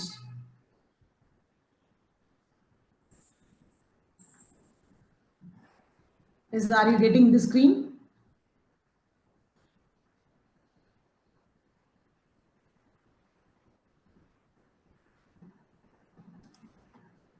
Okay. So once comes into the dashboard, okay, so you have to do so many actions and then the required action what we have, what are the use cases and then you have selected and then you need to review all these things and then finally you can go for publish and then so before publishing and then some kinds of application settings and then you have to do, okay, and then so we'll see one by one. Now we are on the dashboard and then so initially we will customize the authenticate as well as request data from users with a Facebook account.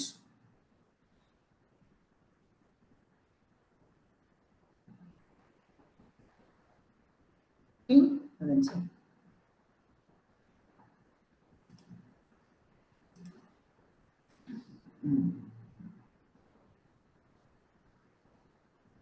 Yeah, then this is a screen and then which will be appeared for you. Okay, so now I want to add email permission. Okay, so in such case and then click add. Since I have added already, that's why I removed. Okay, so now click just simply add button over here. Okay, and then so it means that it is ready for testing purpose. Now I am giving email permission to this developer ID, developer app. Okay, and then so this is the first step and then you have to do. Okay, so after this go to the settings.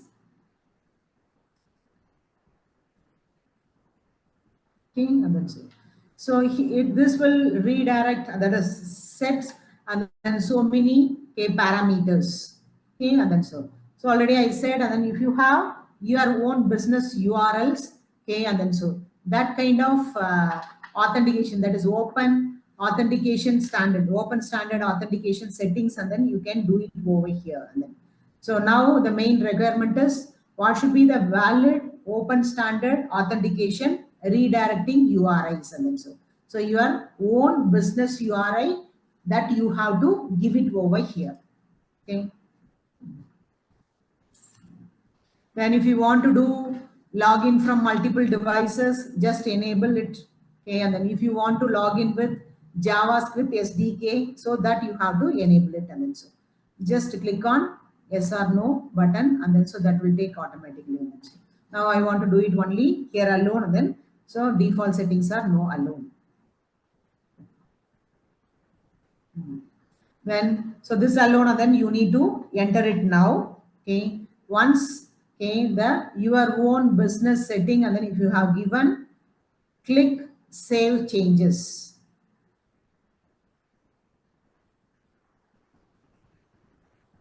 Okay, and then go to the quick start. Okay. So it will open you which where to start your Facebook login into your app, and then that will be asked. And then so if you are using iOS, then you can click here Android, and then so you can click over here. Now I want to display it under web itself, so that's why I am going to click web, www here. Okay, then you have to tell about what the URL of your site is, and then so okay, and then so site of your URL for your own business purpose that you have created, that URL address you need to type it over here.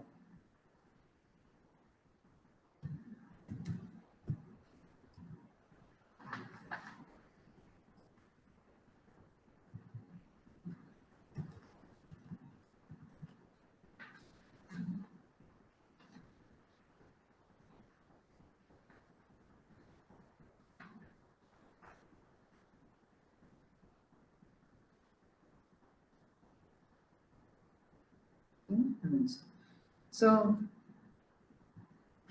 if you have any about page for, okay, so this one, and then that you can type it over here. Okay, and then so.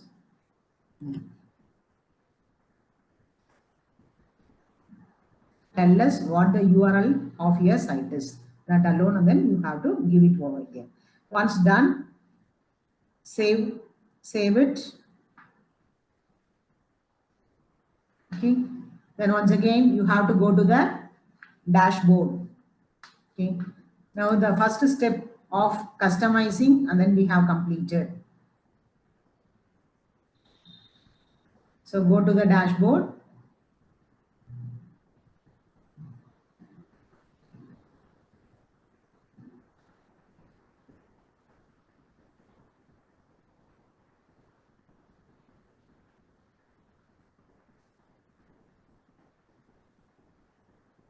Okay. Then now coming to the second step, review and complete the testing requirement. Just click on here.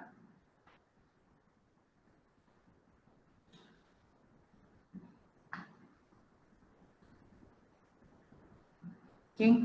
Then it will go to your use cases for testing, and then so using Graph API Explorer alone, and then we have to do. Therefore, so open this Graph API Explorer, and then so what you have learned, and then in previously, so that screen will be open over here. Okay, and then so.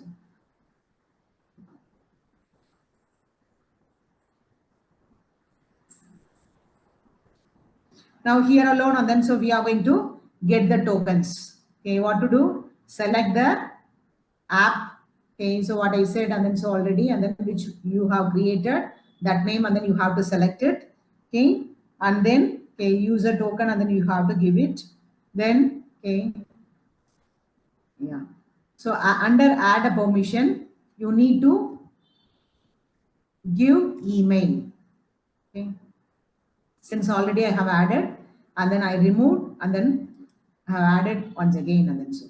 Okay, if you have added anything, and then so the permission for public profile and email, that alone given here. That's all. So that should be the meaning for, okay, so adding permission here. Now, so you can access public profile as well as email ID of, so my Facebook account, and then so. Okay, and then so. That is your Facebook account. Okay. So once all these settings are done, so as I told already, you need to generate the access token. Okay. So that will ask you for, okay, permission. Then since, and then I have already logged in. Okay, so the same name, and then I want to continue. Okay, so now we are making an interface with that. Okay, and then so the new token has been generated. Okay, this alone, and then we have to copy it.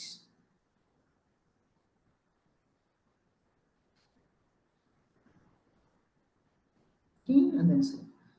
Then now the second step is over once again, and then we will move on to the dashboard.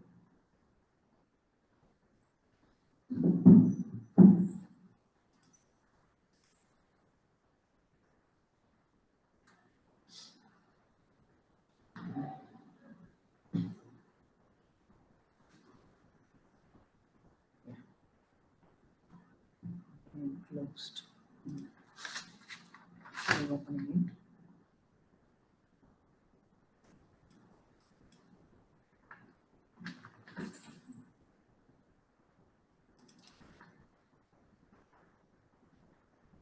Go to the home page and open the dashboard. Okay. Now the second step is completed, and then so we will move on to the next one. So that is called business verification. Since if you have created your own business account, okay, so that email ID as well as and then so domain, so those details and then so you need to enter it and complete the verification. Yes, by clicking this. Okay. It means that you need to enter into your own business account and then you have to verify it. Okay, so it will come like this. Since I have given only Vellore Institute of Technology, I don't have a rights to that, and then it is unverified. Okay, so but your own business ID will be coming over here along with the ID, and then start to do the verification. Okay, so if you are clicking this, then the permission has to be given, and then so you should be the owner of the business, then alone, and then so you can verify it.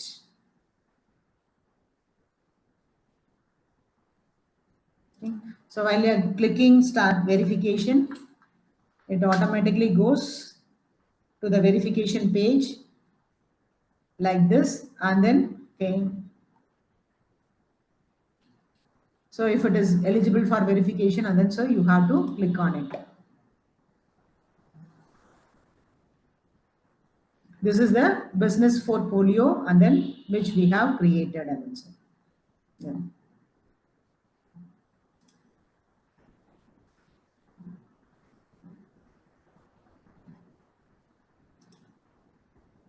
Select a country over here.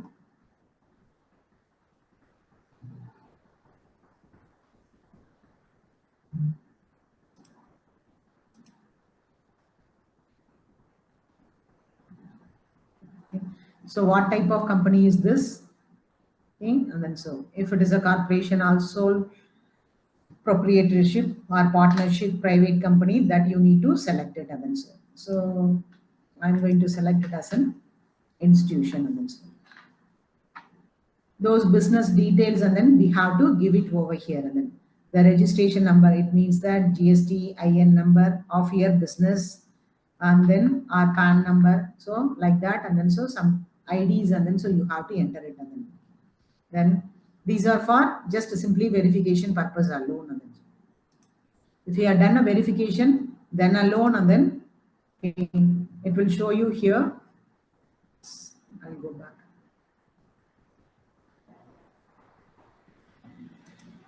Go back to the verification page, and so it will show you the verified option here.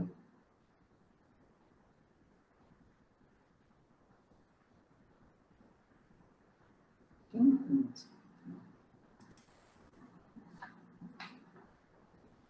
Now verification is done. Once you have given proper GST ID or PAN number of your business, and then this part will be completed over here. Then another thing is the app settings. Okay.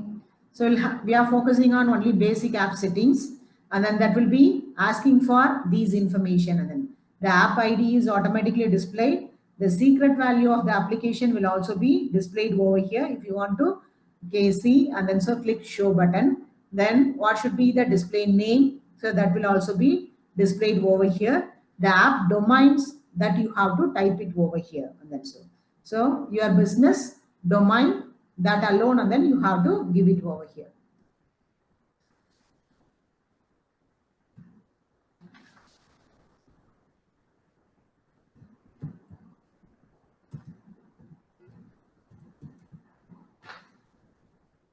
Then again, so what should be the privacy policy of the login dialog and app details, and then that URL you need to specify. Okay, and then so for example, so under this itself, you have to create your own PHP file. Okay, so based on the policies, and then so those things, and then you have to give it over there, and then that link, and then you have to provide it. For the demonstration purpose, and then I have given us privacy policy. Okay, so this is one of the URL, and then which is created for this. Then similarly, terms of service, and then so those details will also be entered over here, and then yes, I'm giving the same privacy policy as terms of service. Then another thing is, if you have any user data deletion, and then so that link should also be provided over here. Okay. For example, data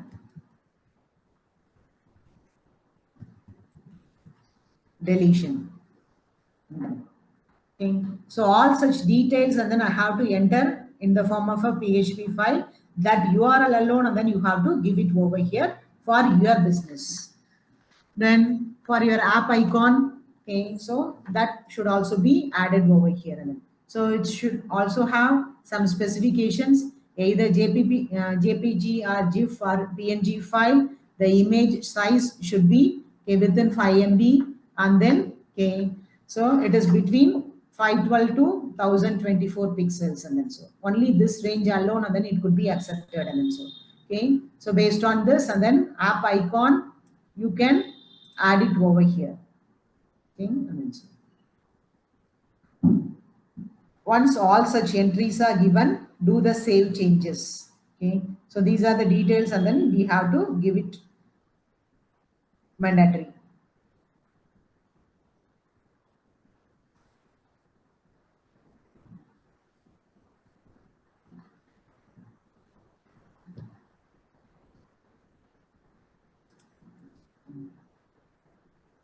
You can also have a quick start, and then so this is the button which will which URL, and then you have given, and then that will automatically go there, and then we are in the incompletion stage. So that will show you like this, and then so this is the website, and then for our quick start, and then this is my application.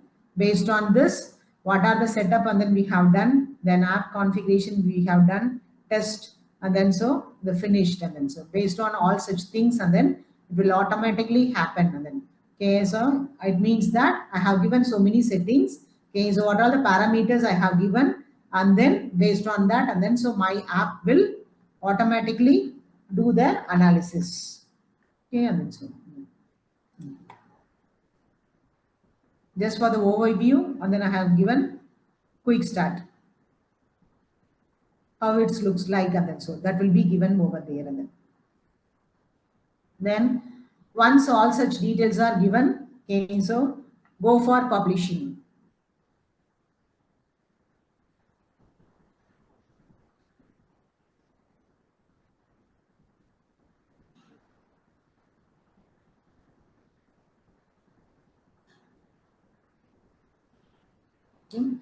Then so these are the data, and then which are already given over here.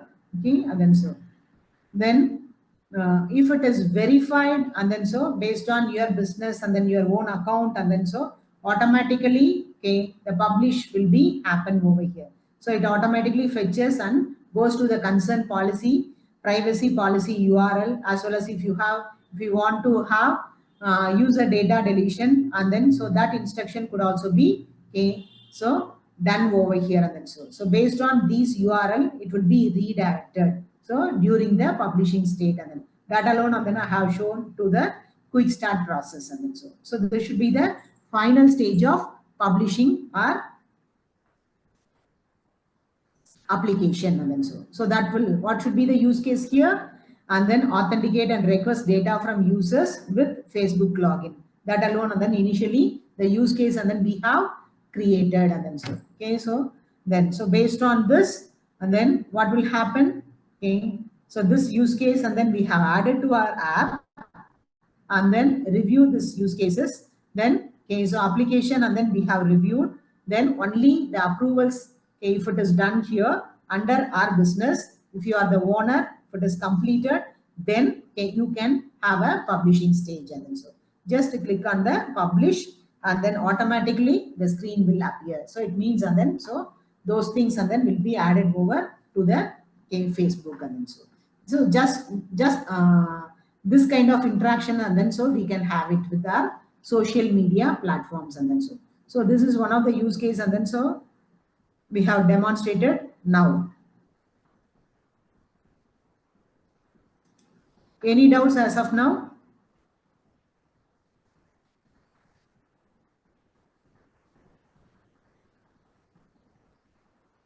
I'll share you the steps, okay, so you can try it afterwards then.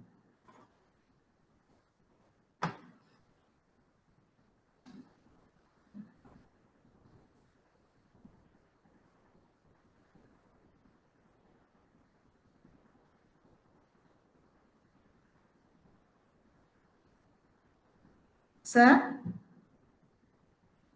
Yeah, ma'am. Anu, can we have a break for 5 minutes? Sure, ma'am.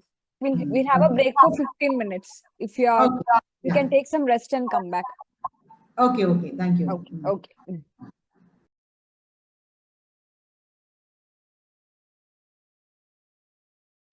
Dear participants, we'll take a 15 minutes break. Okay, since the same speaker is going to continue for the next session also. So we'll be taking 15 minutes break.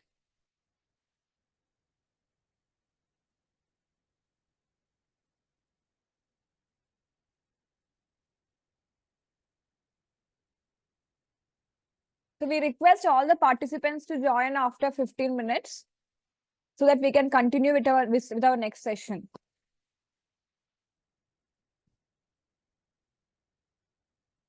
Attendance link will be shared in the end of the session. Since the same speaker is going to continue, we'll be sharing the attendance link by the end of the second session. So we request all the participants to join after 15 minutes. Kindly stay here itself. So we request all the participants to stay with the current link itself.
So dear participants, we'll continue with our session. We hope all of you have rejoined back.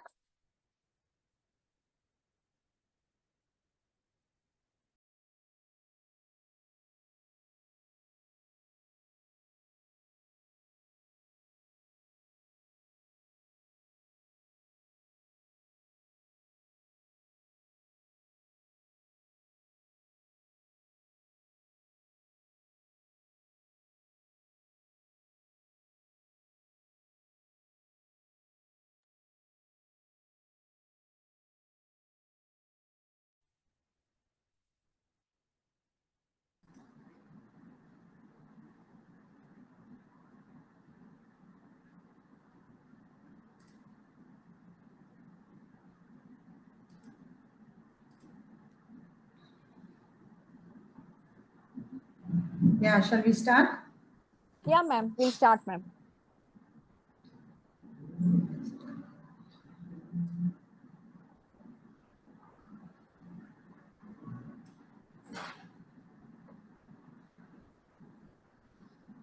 Can you hear me? Shall we start? Yeah, ma'am. You're audible, ma'am. Please continue, ma'am.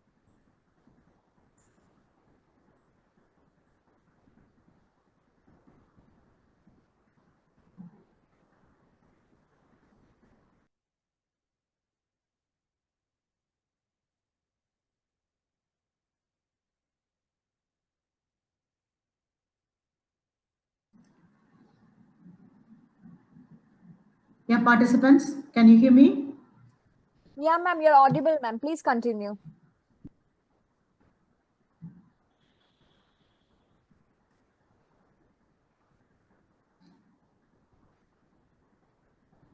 Yes, fine.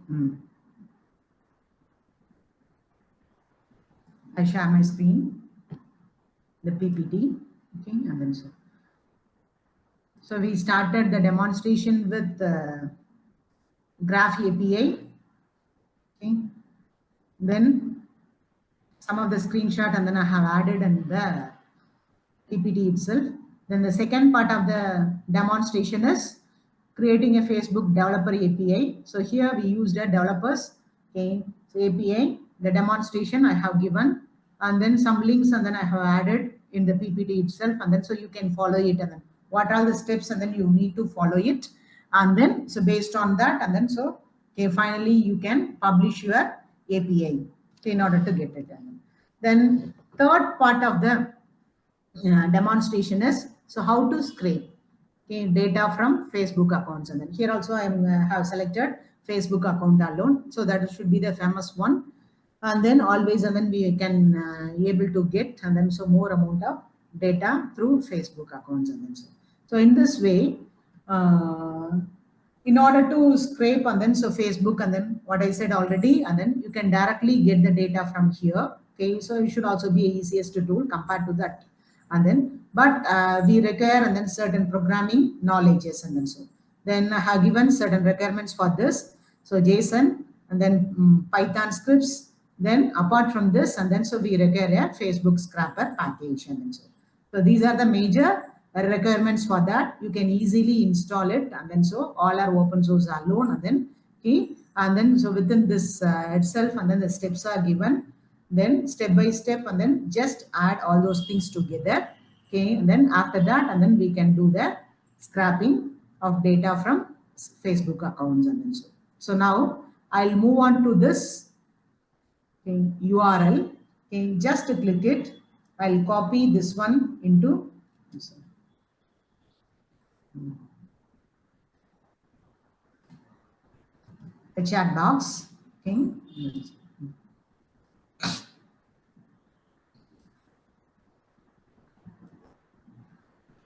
Since and then the steps are given over here itself, and then so I can directly open this, and then just click the link.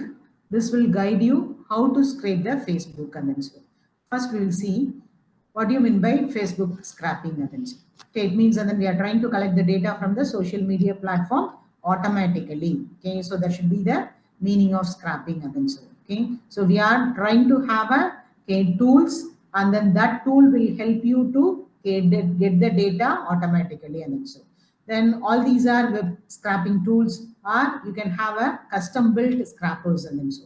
Okay, normally, and then Facebook is preferring, and then pre-made web scrapping tools are custom built tools alone and then so. Is that legal and then so sometimes and then some kind of abuse and then that will also be done and then so we have to be careful while we are handling such kind of data to scrap it and then so. Yeah, then what we require and then so from the scrapper, okay, and then so then the steps are given over here, okay, and then so first and then I have shown through my PPT these are the three requirements and then first install the Python, okay, and then so that should be the ideally and then okay, so based on this alone and then we are trying to have a script over here and then so then after that and then so there are two ways. One is by using JSON format, okay, that should be a structured format and then we will have it. Otherwise and then so you can have a CSV file and then so based on that and then okay, you can have a data over there and then so after this the third step is okay, we require this package and then Facebook scrapper and then the steps are given over here. I'll show you. Okay, so this is the preliminary steps and then we require and then so first install the Python package and then okay our JSON library, okay, so after that alone and then you have to install the Facebook page scrapper, okay. So if you want to install the Facebook page scrapper and then open your terminal, then so how do you open it? Then go to the command prompt, okay, so that is here itself, open it, okay, and already I have opened. Yeah.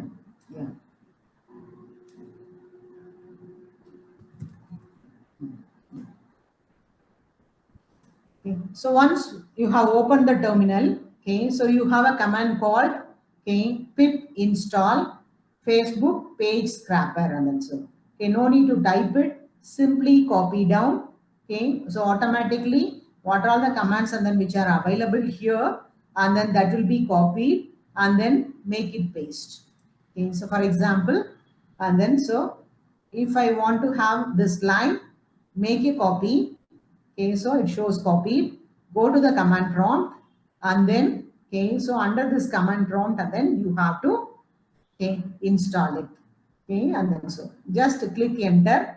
Since I have already entered, okay, that is installed and then okay, it will not be repeated and then so it takes okay, so some time and then so okay.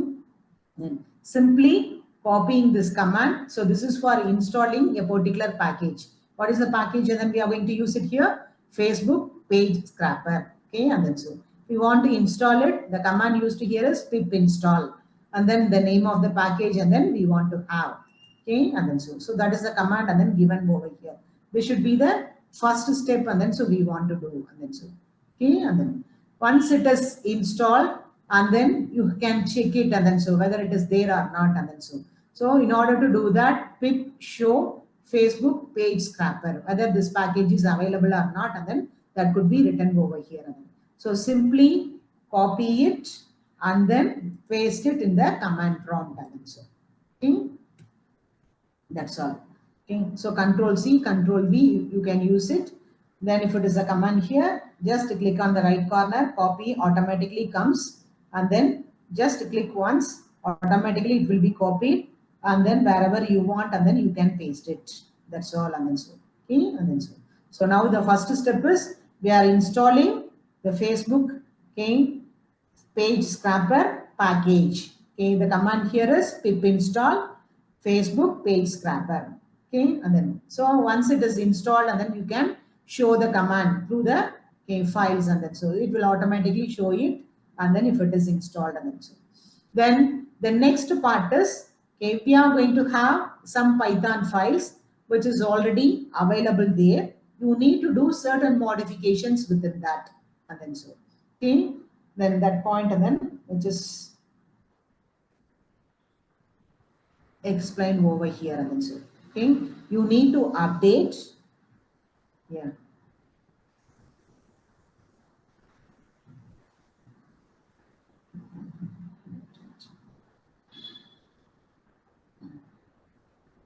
So what should be the purpose of scrapping? What you can do, and then okay, that is given over here. Profile messages, you can see some of the posts, and then you can see hashtags, and then business pages. So all these things, and then so you can easily scrap it. Okay, and then so you need to have the access rights. That should be very, very important. Then for that, and then we are maintaining proxies. Okay, so the help of some proxies alone, and then you can do the scrapping process.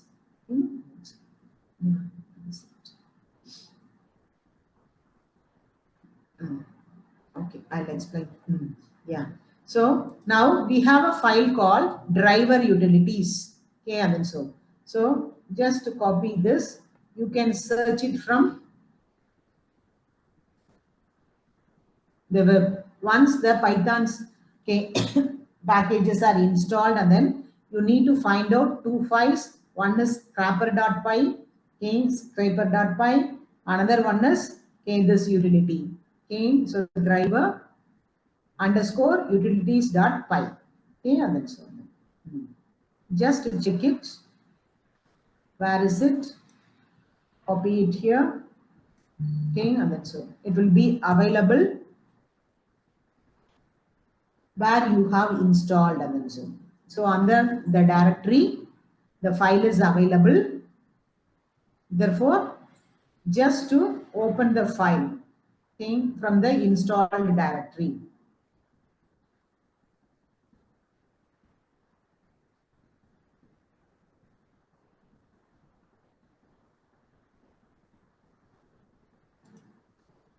We are going to do modifications in or updations in two files.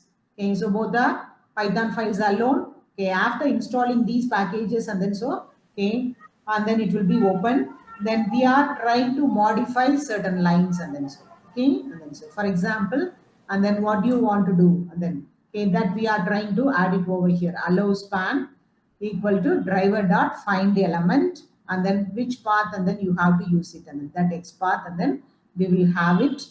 Okay, and then okay, after this, and then so we are going to click it, and then so this could be added. Then already the file is having so much of commands, and then at the end, and then so you need to add it over here. I'll show you once the file is open.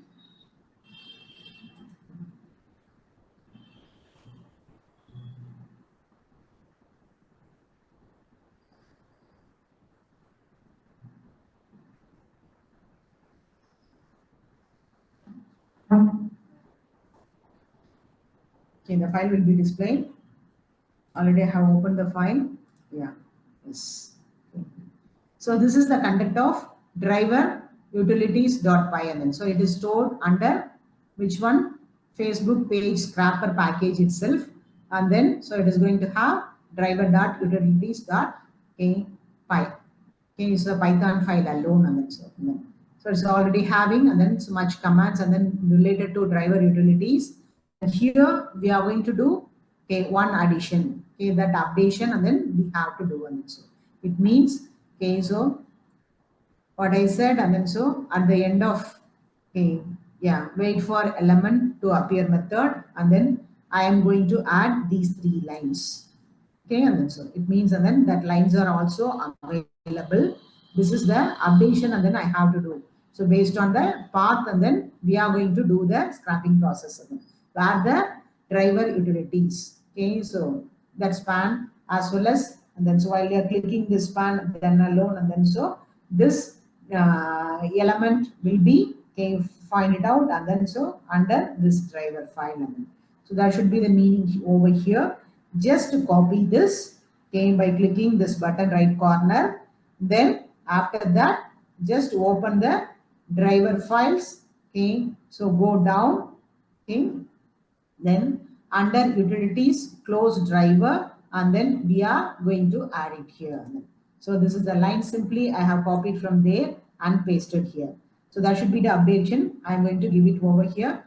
Once done, and then you can save the file. Okay, and then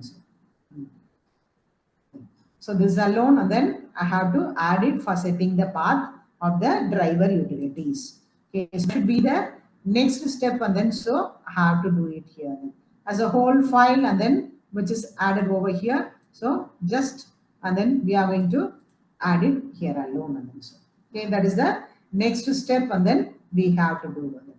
Okay, after this, and then just to save a file, the next step is I said one more file called scrapper.py. Okay, and then that also, and then you need to modify. So this updation is mainly for segregating information from different scrapping. Okay, and then so scrapping targets to separate files. And then so, for example, and then if I am going to have multiple case scrappings, and then so all those things, and then will not be store it under a single file. So instead of that, and then so I can make use of multiple files, and then so that should also be okay. So I can simultaneously open, and then so okay, I'll create a folder, and then within that folder itself, and then all such scrappings will be done over here as a separate one. And then so for that, and then okay, the file called scrapper.py. Okay, and then so that also available after installing. Yeah, now only came. Then so after installing our Facebook scrapper page, okay, and then package, and then so okay, and then so this file alone, and then I have already opened. Similarly, find out the second file too. Okay.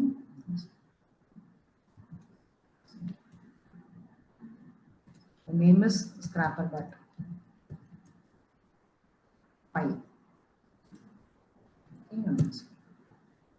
Just find out the path and open it, and then so this is available under where you have installed. Okay, so the package of which one? Facebook page scrapper, and then okay, within that package alone it is available. Okay. I'll show you the complete path of it. That's it. The driver.utilities which is available in this folder. So since I have stored under users del, okay, and then all such Python related packages, and then will be available over here. The Facebook package, okay, Facebook page scrapper package, and then is available here alone. Then within this folder, and then we are going to get those two Python packages, okay, and then so files. So one is a driver utilities file, then another one is scrapper.py. Okay, and then so that is also available under Facebook package scrapper alone. Okay, this is a folder which is created while you are installing the package. For that alone, and then we used was the command pip install. That's it. Okay, that's it. So here also we are going to do some additions, that is modifications. So it is for segregating the information from different scrapping targets. Okay, and then so into separate files. And then so for that, and then so we'll have the init method. Okay, so within this alone, and then we are going to have self parameters, and then so okay, what are the parameters, and then you are trying to add, and then that you need to change it. All those are self parameters, and then so okay, and then so I'll show you. These are the two lines. So it is started. These are the parameters, and then we are using. One is underscore data underscore dict. Okay, and then so another one is underscore extracted post equal to set. And then so these are the two lines, and then we are going to add it. Okay, and then so following lines of init method. So just copy it, open the file scrapper.py. Okay, and then so where the init function is.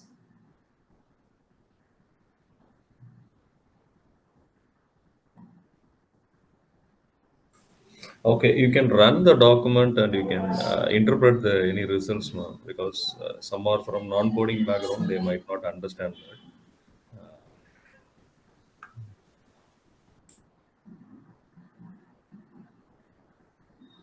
I am searching for the init function. Yeah, here. Yes.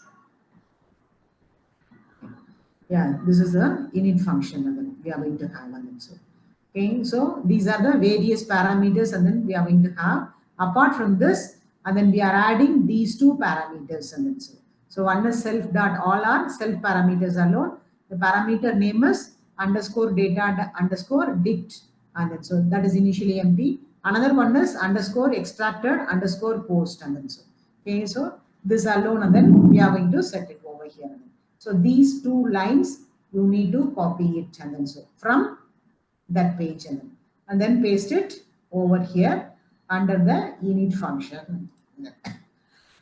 Once this step is done, then you have to save the file. Okay, and then so now these two steps are over. It means that, and then so we have modified both the files, and that is driver utilities file and then scrapper.py files, and then so okay, and then so finally, and then it will show you this part, and then so once it is done, once updated the code, and then we will move on to the scrapping process. Okay, so now we are going to start the process of scrapping Facebook post.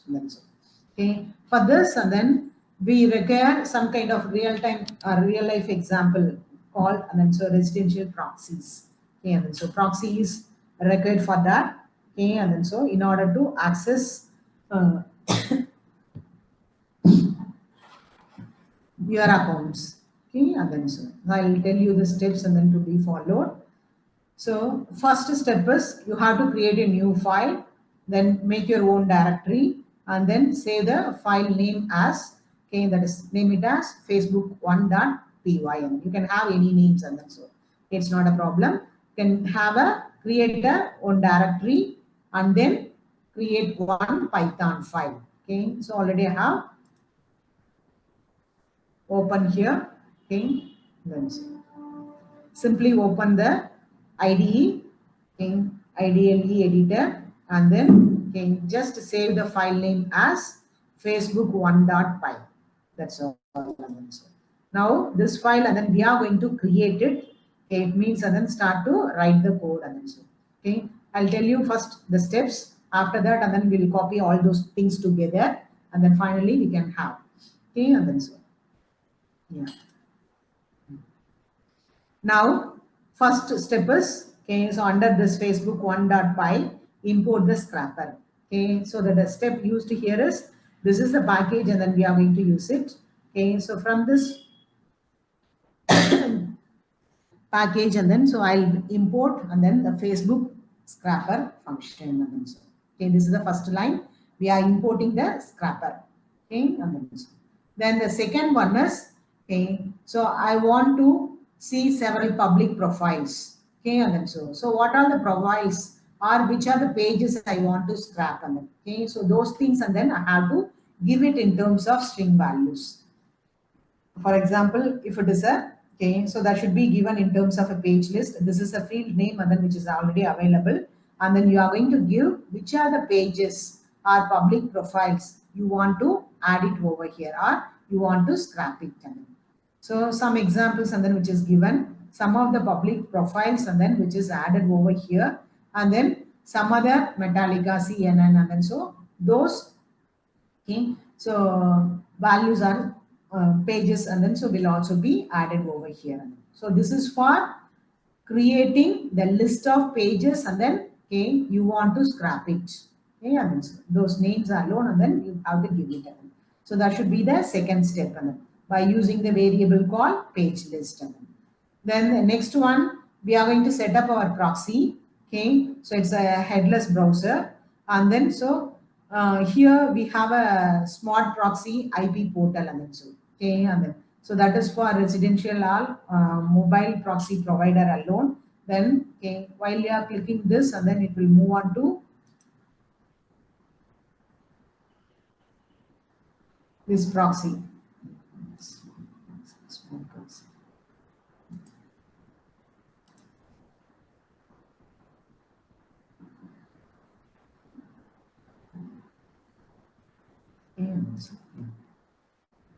Initially, it was a smart proxy. Now it was renamed to Decodo on that side.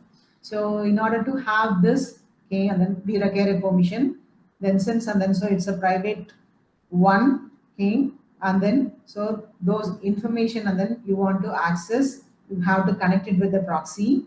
Okay, those steps, and then so it is given, and then we have to go to the initial dashboard, okay, general information, and then which is given over here. Then the documentation, and then will also be added here and then so.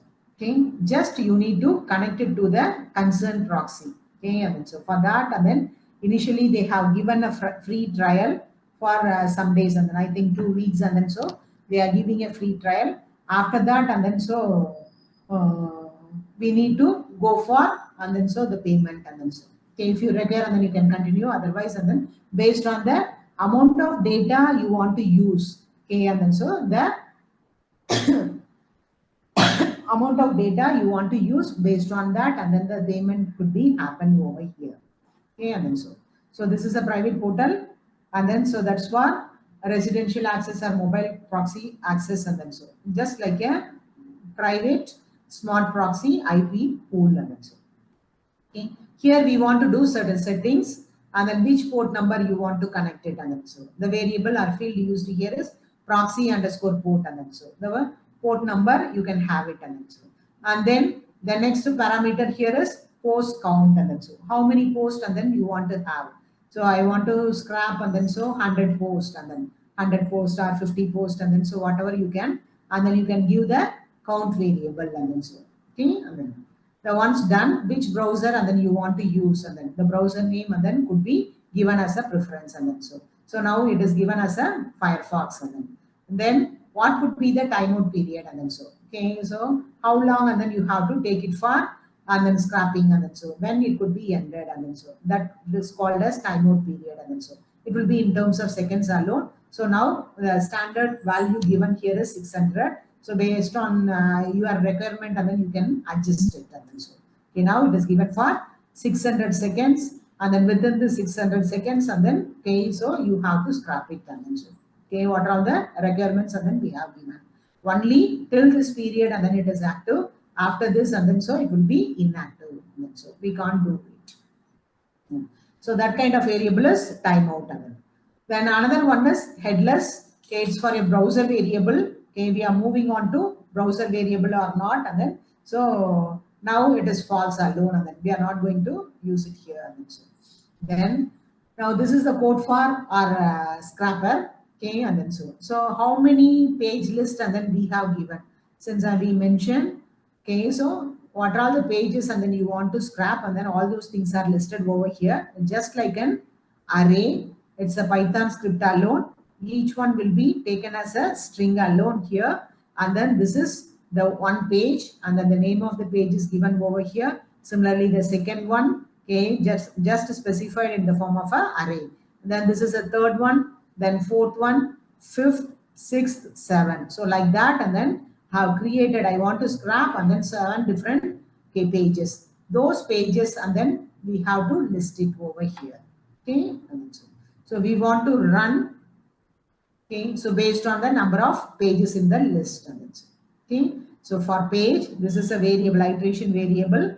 Okay, till the page list is available, till that array, and then we are going to do this process. Okay, and then so we are going to access through the proxy. Okay, so this is a proxy variable line. Okay, and then so this is a function, and then username and password, which is assigned by the proxy server. This is a proxy server. Okay, so already I said, and then so we want to connect it with the proxy server, and then once the registration and all, and then which is done, they will give you the username and password. Okay, so that username and password, and then you have to add it over here. Okay, and then through the port number you have to connect it, and port number already we mentioned. Okay, the starting port number is 10,001. Okay, and so now we are trying to connect through this user and password ID, okay, to this proxy. Okay, smart proxy provider will do the authentication process. Okay, so how do you do the authentication process? You need to give the username as well as password here. Okay, then alone next process will start. Okay, so after initializing the scrapper, and then what will happen? Okay, so what are the information and then you want to require, and then so those things, and then you have to give it in the form of functional arguments. Okay, so we are going to initialize the scrapper here. So the name of the field is scrapper, and then we are calling the function called Facebook underscore scrapper, and then what are the information you want to see. under those page list. And then, so that you have to add it here. It means that, so there are several parameters. One is page title, another one is post count, and then which browser type and then you are using, and then what should be your proxy type, and then so which proxy you want to connect it, then what should be the value of timeout, how long and then you are trying to do this process, and then so, and then okay, this one and then we are not using it, and then so headless browser, and then if you are using, and then that you need to do it here, and then so whether it is true or false, that alone, okay, you have to pass it here. Okay, so these are the parameters and then which are going to give it, and then so it means we are initializing the scrapper here alone. What are all the contents we require, based on that, and then we are going to add it here. So I require page title, post count, and then browser type, and then okay, so where do you connect it, which proxy, and then you want to connect it, and then so that we already initialized, and then so okay, so the username and password of the concerned proxy through that port number, and then which is already given over here, so that value, and then we have to add it here, and then how long, and then so the timeout period is also mentioned, okay, already, so that till that time, that is 600 seconds, and then so it will be running over here, and then so okay, and then so once done, next. Okay, so output can be presented in two ways, and then so as I said already, and then so in the PPT itself, then either you can make use of JSON, okay, and then so this is the first step, and then you can directly print your results in the console window itself, and then so okay, so for that, and then we require JSON, and then these are the lines, and then that is required for it, and then so okay, in case of JSON, if you have already installed, then we'll have a variable called JSON underscore data. Okay, so what you have scrapped, and then so that is available under this field, scrapper dot scrap to JSON, and then so okay, and then that you are going to transfer it to JSON, and then so it will change it to the JSON format. Okay, and then automatically all such data are available in the field called JSON underscore data. Then you can immediately display it through this command, and so print off JSON data. Okay, so what are the things, and then you are scrapped through this. Okay, all such things, and then will be given to the JSON, that is converted into the JSON format, and then that will be displayed directly here itself. Okay, so this is one way of giving your output or presenting your output, and so then another way is, okay, so you can export it in the form of CSV file.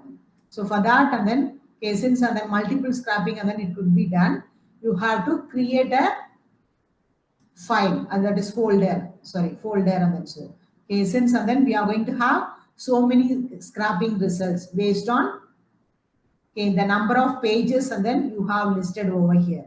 So there are 7 pages, and then which are listed over here. So automatically 7 scrappings, and then we will get it. Okay, and then so all such things, and then we will store it under the Facebook scrap results. Okay, and then so this will be the directory which has to be created. Okay, so once the directory is created, then you can add this line. Okay, and then so where do you want to store all your results in the form of a CSV file, and so that you need to add it over here. So now this is a field name, okay, that is variable name directory, and then path of the concerned directory you have created. Okay, so that has to be given over here. Then after this, okay, so get the pages. Okay, and then so for each page, and then we will have a separate file names, and then so what are the pages we have, and then in the name of a page itself, we are going to create the output results. Okay, so totally we have 7 pages. All such pages, and then will be created as a file names, and then so 7 different pages, and then we will create it, and then so therefore 7 different file names in the form of a CSV file will be created over here. So that's why file name equal to page, and then we are giving an answer. Then all the scrapped results. Okay, so now we are going to move it to JSON format, and then here we are going to move it to CSV file. So in case of a CSV file, what should be the file name, and then where do you want to store it? And then, so these two parameters, and then you are going to pass it here. The same command, okay, here alone, and then okay, so what happens here? Scrap to JSON format, and then we are going to transfer it, and then we will display it directly here itself. But here we are creating a directory, since and then we will have multiple pages. So that time, and then what we have, and then okay, so under each page name, and then file will be created, and then those things are stored as a result in the form of a directory itself. Okay, and so for that, and then we'll have these lines. Could you Okay, run it so directly? you can give the file name and then directory itself.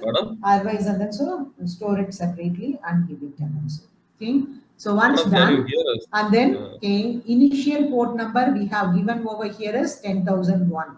Okay, and then so now we want to okay, increase it. Okay, so we want to change it to other port number, since then we are going to have it as every session. And then so okay, so once you have scrapped, and then okay, we will have a different code alone, different port number alone, and then you have to use it. And then otherwise, and then so it will make you a problem. And then so it is already in use, and then that could be banned. And then so it is very safe to use different sessions for that. And then so in that case, and then we can make use of the different port numbers. And then so initially I have used 10,001 as the port number. Okay, so that should be used for where is here? Okay, so 10,001 is the port number, and then after that I am going to change it. And then so okay, first simply, and then so I am increasing the value by 1. And then so this could be the command. What should be the value of the port number? Now that is current port number, okay, will be added by 1. And then so it will automatically create another okay, so port number. It means, and then so 10,002 for the second iteration.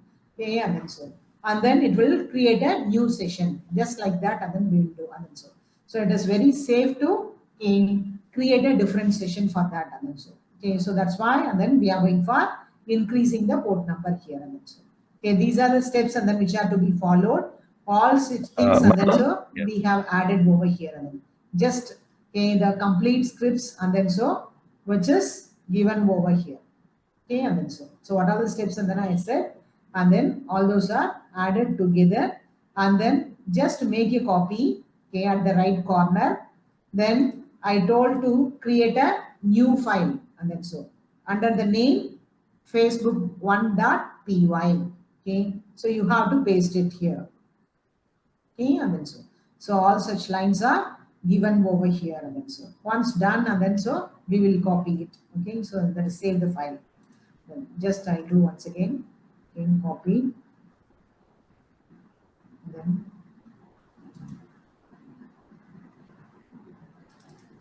since I have done some changes over here, and then so you can add, and then so what are the pages, and then you want to do that, you can test it here, and then port number mention, then count how many posts, and then you want to get it, and then so that count, and then you can give it which browser you want to use, what should be the timeout period, and then okay, so scrapper, and then I have initialized. So this should be the line for proxy. Okay, so before this, and then what I said, and then so you have to get a permission from, let us do the registration.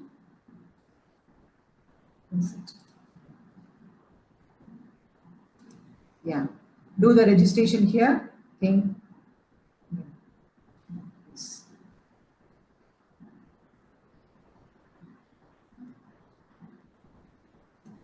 So we'll have a free trial. Madam, could you hear me, madam? Madam? Yeah. So this is one of the smart proxy, and then which is available. Okay, you need to do the sign-in process, and then so given with my Google account itself. Just to select it, continue here.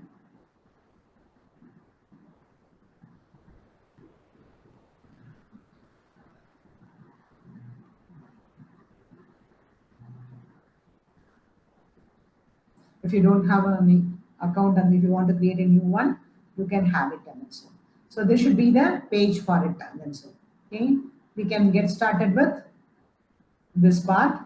Okay, so we'll have a free trial. Okay, if you want to add some planning, okay, and then so it means, and then how much GB and then you want to utilize it. So based on that, and then okay, so we will get a space, and since and then we are using the external enterprise proxies here, smart proxies, and then so for that, and then so we have to pay. Okay, and then so it's a licensed one, and then okay, the payment has to be done over here. So how much GB you can require in case of a research, and then so how much GB and then you want to require, and then just click it, add it, and then okay, if I require 100 GB, and then so based on that, and then the cost will come, and then so okay, if I'm going to start with the free trial, and then 100 MB, and then they are only 100 MB alone, and then they are giving, and then so continue to the checkout. Even for this, and then so the minimal amount, and then we need to do it here.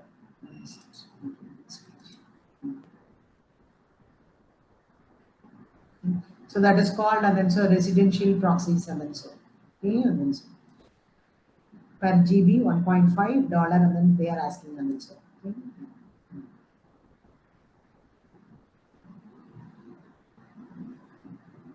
So this is for a free trial alone, but minimal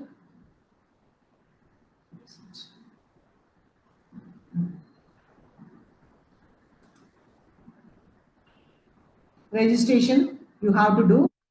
So after 3 days of trial period, and then so it will be automatically activated, and then so okay, and then so minimal account, and then how much, and then you are going to pay, and then that will also be returned back within 14 days, and then so money back policy is also available, since and then we are using only the trial pack alone. Okay, so in that case, and then only 100 MB alone, and then you can access, and then you can't access, and then much okay, pages are post, and then so there should be the problem here. If you are going for any kind of research, and then so how much data you want to utilize, how long, and then so based on that, and then you can select it, and then so okay, even for mobile proxies, and then so you can use it, and then so these are the proxies, and then which are available, whether it is a residential purpose or mobile, or in case of some static residential, and then some data centers, and then that also they are allowing, and then so based on that planning, you need how to select it, and then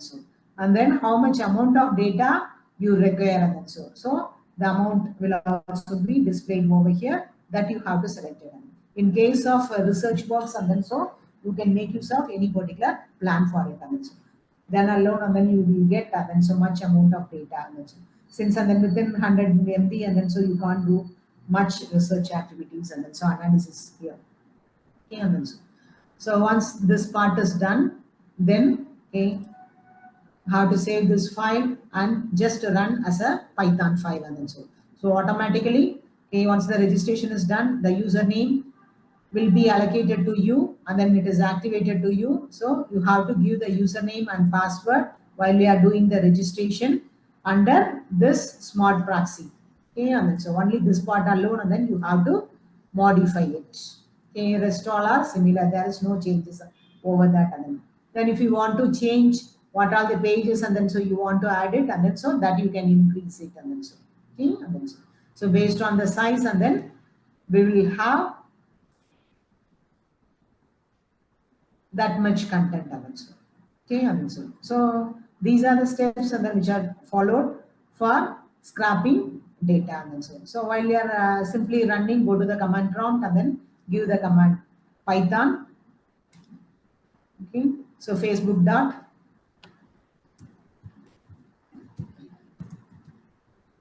what should be the file name you have used here. Okay, facebook1.py, that name you have to use it.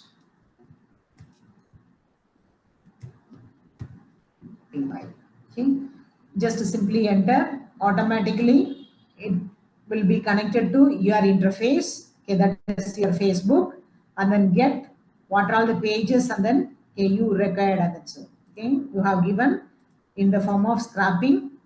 Okay, so those pages, and then with the number of posts within this timeout, and then all such things will be okay, stored here. Either you can store it in the form of JSON, it means that immediately it will be printed. Otherwise, and then so you can store it in the form of a CSV file. And then so now it is enabled for JSON format. If you want to have a CSV file, just disable this part, okay, by commenting these lines. Okay, and then so, and then create a folder and remove the comments of these lines, and then so. Then again save the file and run it, and then so. You will get all such posts here. Okay. Yes. And then this part of demonstration is over. Okay. So the step-by-step process, and then which is also available in the YouTube, and then so. Okay, what to do, what are the changes, and then we want to do, and then everything, and then we have to give it here. And then this is one kind of proxy, and then we are going to use. Similarly, there are lots of proxies, and then which are available. We can make use of it, and then so. Okay. And then so. So this is under Python code, and then we are going to do the scrapping process. Okay, from here. Then another one is iShare, and I'll give you the overall glance, and then just to go through this one, and then so all the steps are already available.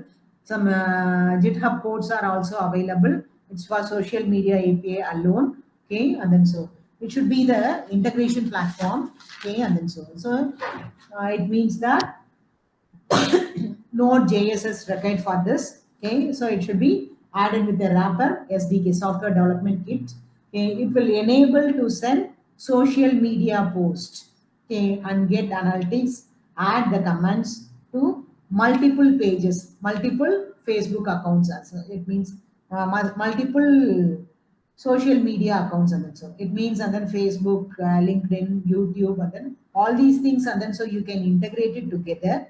Then on behalf of users or clients, and then so you can get or do such kind of analytics. Okay, so that kind of platform is this one, iShare. I already opened. Just I'll show you.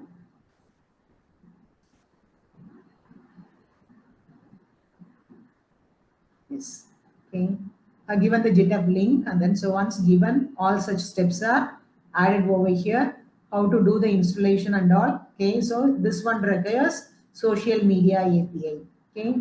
After that, and then you have to create a iShare, okay, account, and then so. Okay. So in such case, and then all such, okay, medias, and then so the social media platforms, and then they are visible here. Which are the platforms, and then you want to work. Okay, and then so where the social accounts of your primary profiles, and just enable, and then so if you have Facebook account, just enable it, or if you want to do it with the LinkedIn, that you can enable it, or Pinterest, and then so like that, and then you have to select. Okay, and then so social media accounts, and then that you have, and then so all such things, and then will be given under this dashboard itself, and then so. Okay, so multiple platforms, and then you can have it, and then. So here also we require, and then API keys. Okay, and then so there, and then we have seen, and then access tokens, and then similar to that, and then we will have API keys, and then so. Then so after integrating all those things, and then okay, have a API key, and then just to copy it wherever you want to integrate, and then so that time, and then you have to make a copy paste, and then so this should be the code. And then this is for initializing the social post API. Then if you want to see the history, post, delete, and then we can have a comments. Okay, and then so the code is already available. Just make a copy here, and then simply do the copy and have it in a Python file. Then what I said, once the API key is generated, okay, so once done, the linkage is done, integration is done, then okay, so we'll get a copy of the API key. Just to copy it, that alone, and then you have to paste it here, your API key, okay, that you need to add it. Then shall we after open that, up and then for the so questions, just madam? run it, and then okay. Those steps are Madam, shall we open up for given the over questions? here. So this is for initializing, and then if you want to post, and then so we'll have a code, and then if you want to delete anything, and then we'll have a code, and then so like that, and then okay, so based on the commands or which activity, which content, and then you want to retrieve, and then you can have a add a code in the Python file. Okay, just to save it similar to this. Okay, so maybe you have a new name, and then finally integrate all together, and then just run it in the command prompt itself. Okay. Yeah.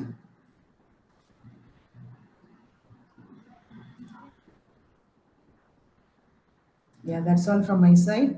These are some other references and tutorials and then which are given. There are lots of tutorials and then which are available and then so this part is only what is that and then so only 1% of it and then similar to that and then there are lots of developers then even under different languages or programming languages or other API tools and then they have created and then so okay. Some of the references and then I have given over here and then so. So till this, I'll stop my presentation and demonstration. Thank you all of you. If you have any queries and then so, you have it. Participants, if you have any questions, means you can ask now. Participants.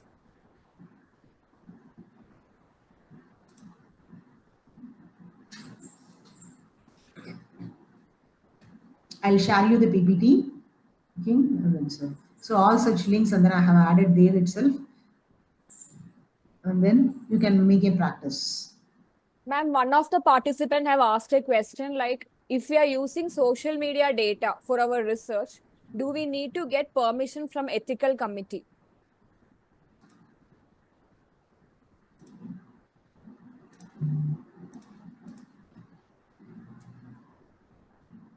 Ma'am? Anu? Yeah, ma'am. One of the participants is asking whether do we have to get ethical committee permission if we are engaged in social media research means.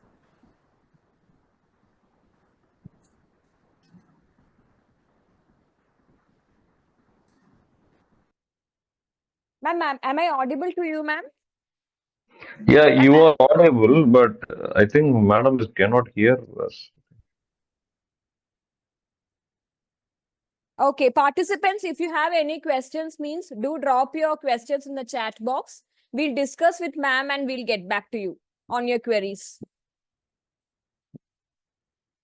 Hello?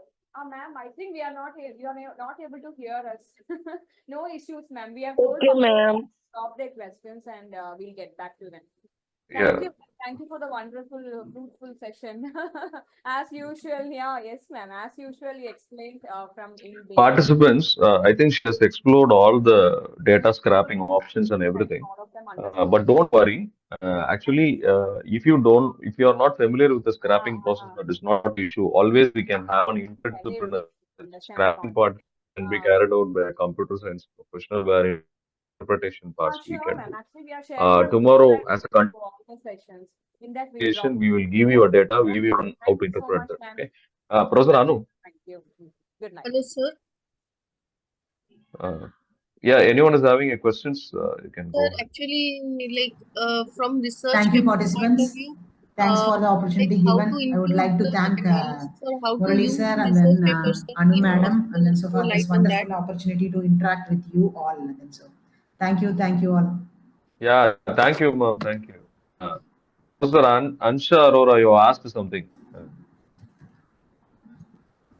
Hello, Professor sir. Anu, you can just post today's link, attendance link. Yeah. I'm just posting it now, sir. Just a minute, madam. All of you who have failed to do the yesterday's attendance, you can do it today. She will be posting the today's attendance also. I think she has posted already. Am I right? Yeah. The yesterday's attendance link is already posted. So those who have not filled it, Yeah, kindly fill it now. because Excuse me, many ma'am. I emails just were. want Tell me. to ask, both session attendance is in the same link? Yeah, same link. Kindly Okay. refer the chat box. I've shared the link. So since the Okay. speaker is same for both the sessions, we are collecting only one Today attendance. only one attendance. Okay. Okay. And today's attendance? Yeah, it's already posted in chat box, ma'am. Again, I've dropped it. Okay. Thank you. Please, actually, attendance, please close it from your side itself. It is very difficult for us to manage. So it will be posted only at the end. So Madam, you please finish attendance that. link are not available in chat box. Sir, if you go out and come, the attendance link, you will not be seen. So please stay in the screen. Again, it is shared Again, now. I've shared. Again, I've shared. Now okay. Okay. Okay, participants, you please don't worry. Whatever she has explained technically today, tomorrow simply we will start with a code and a data. Okay, we'll start with the recap of the yesterday's session, and Professor Anu also will lead the session tomorrow. Yeah, Anu. Okay, sir. Yeah. Participants, kindly fill the attendance now itself. We'll be closing the attendance by 10 p.m. today. We are extending half an hour. After that, we'll not extend the time for filling the attendance. Please okay? copy the link and keep it with you in your WhatsApp or anything. Kindly cooperate with us. For all the session, it will be different link only. Since the speaker is same for both the sessions today, we are having the same link. But for yesterday, we had two different links. One of the participant was having that query. If the speakers are different, means attendance link will also be different.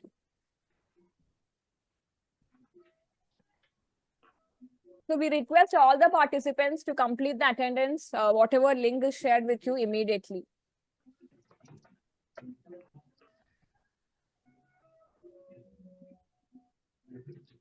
Please copy the link and keep it with you, and even you can do it after 10 minutes. So before 10, please do it. Those are not done yesterday. It's a one chance we can give today. You please fill it, and like today's attendance, please put up the link again tomorrow. We'll close it every day. Okay?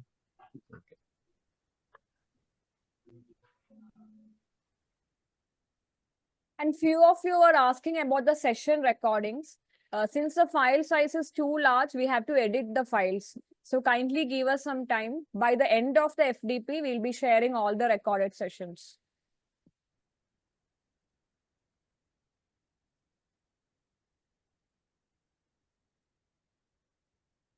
Madam, attendance link, can you put in WhatsApp, madam, in this chat? It is just scrolling, we could not find it.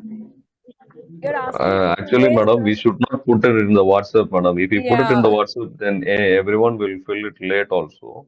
One No, thing. anyway, we are going to close by 10 now, sir. So, because this continuously scrolling the chat, by the time it's not at all. I'm posted again. Could you please open the link Sir, now? please post the yesterday attendance, sir. Sir, please post the yesterday attendance, sir.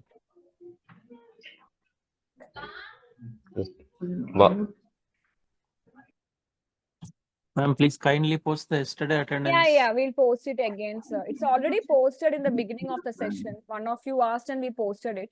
We'll share it again. Thank you, ma'am. So for yesterday, we'll be sharing you two links, okay? Because we had two speakers yesterday. So this is the first session link. Okay, ma'am.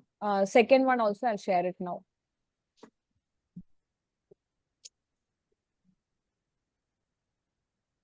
What I will do is I'll just stop enabling the chat boxes. So we will only put the chats. Okay, so these are the two session links for yesterday. Okay, so those who have not filled it, kindly fill it now. But again, we'll be cross-checking with whatever Zoom data we have. So only people have logged in for the FTP will be getting attendance. Just disabled the chatting. So put all the attendance link immediately so that everyone can see. Okay.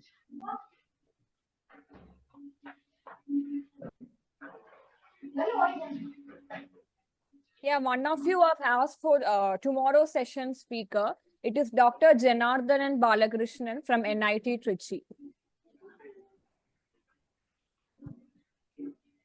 Madam, yesterday attendance also please post it. Now no one can post. I disabled the chat now.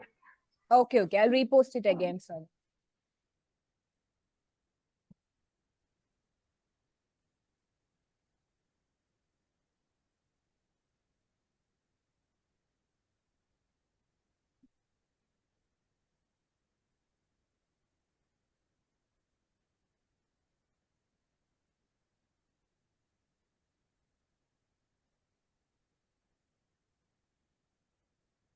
Shall we take a leave, or you want the links again?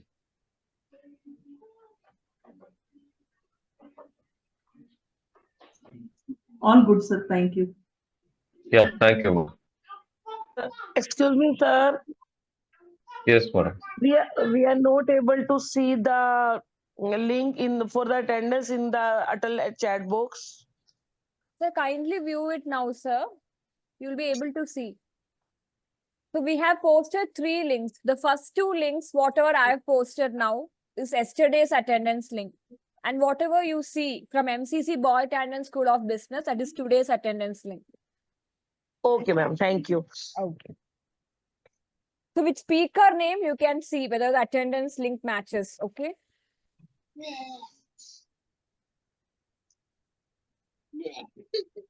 So we hope all of you have copied the link. So we'll end the session for today. Thank you everyone for joining for today's session. Let's meet again tomorrow on the same link. Tomorrow, we start with a small recap of analyzing the file. First 20 minutes, again, we will do with the recap of today's session.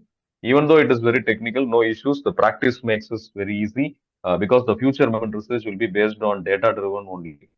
So not always the primary data. Okay. Thank you. Okay.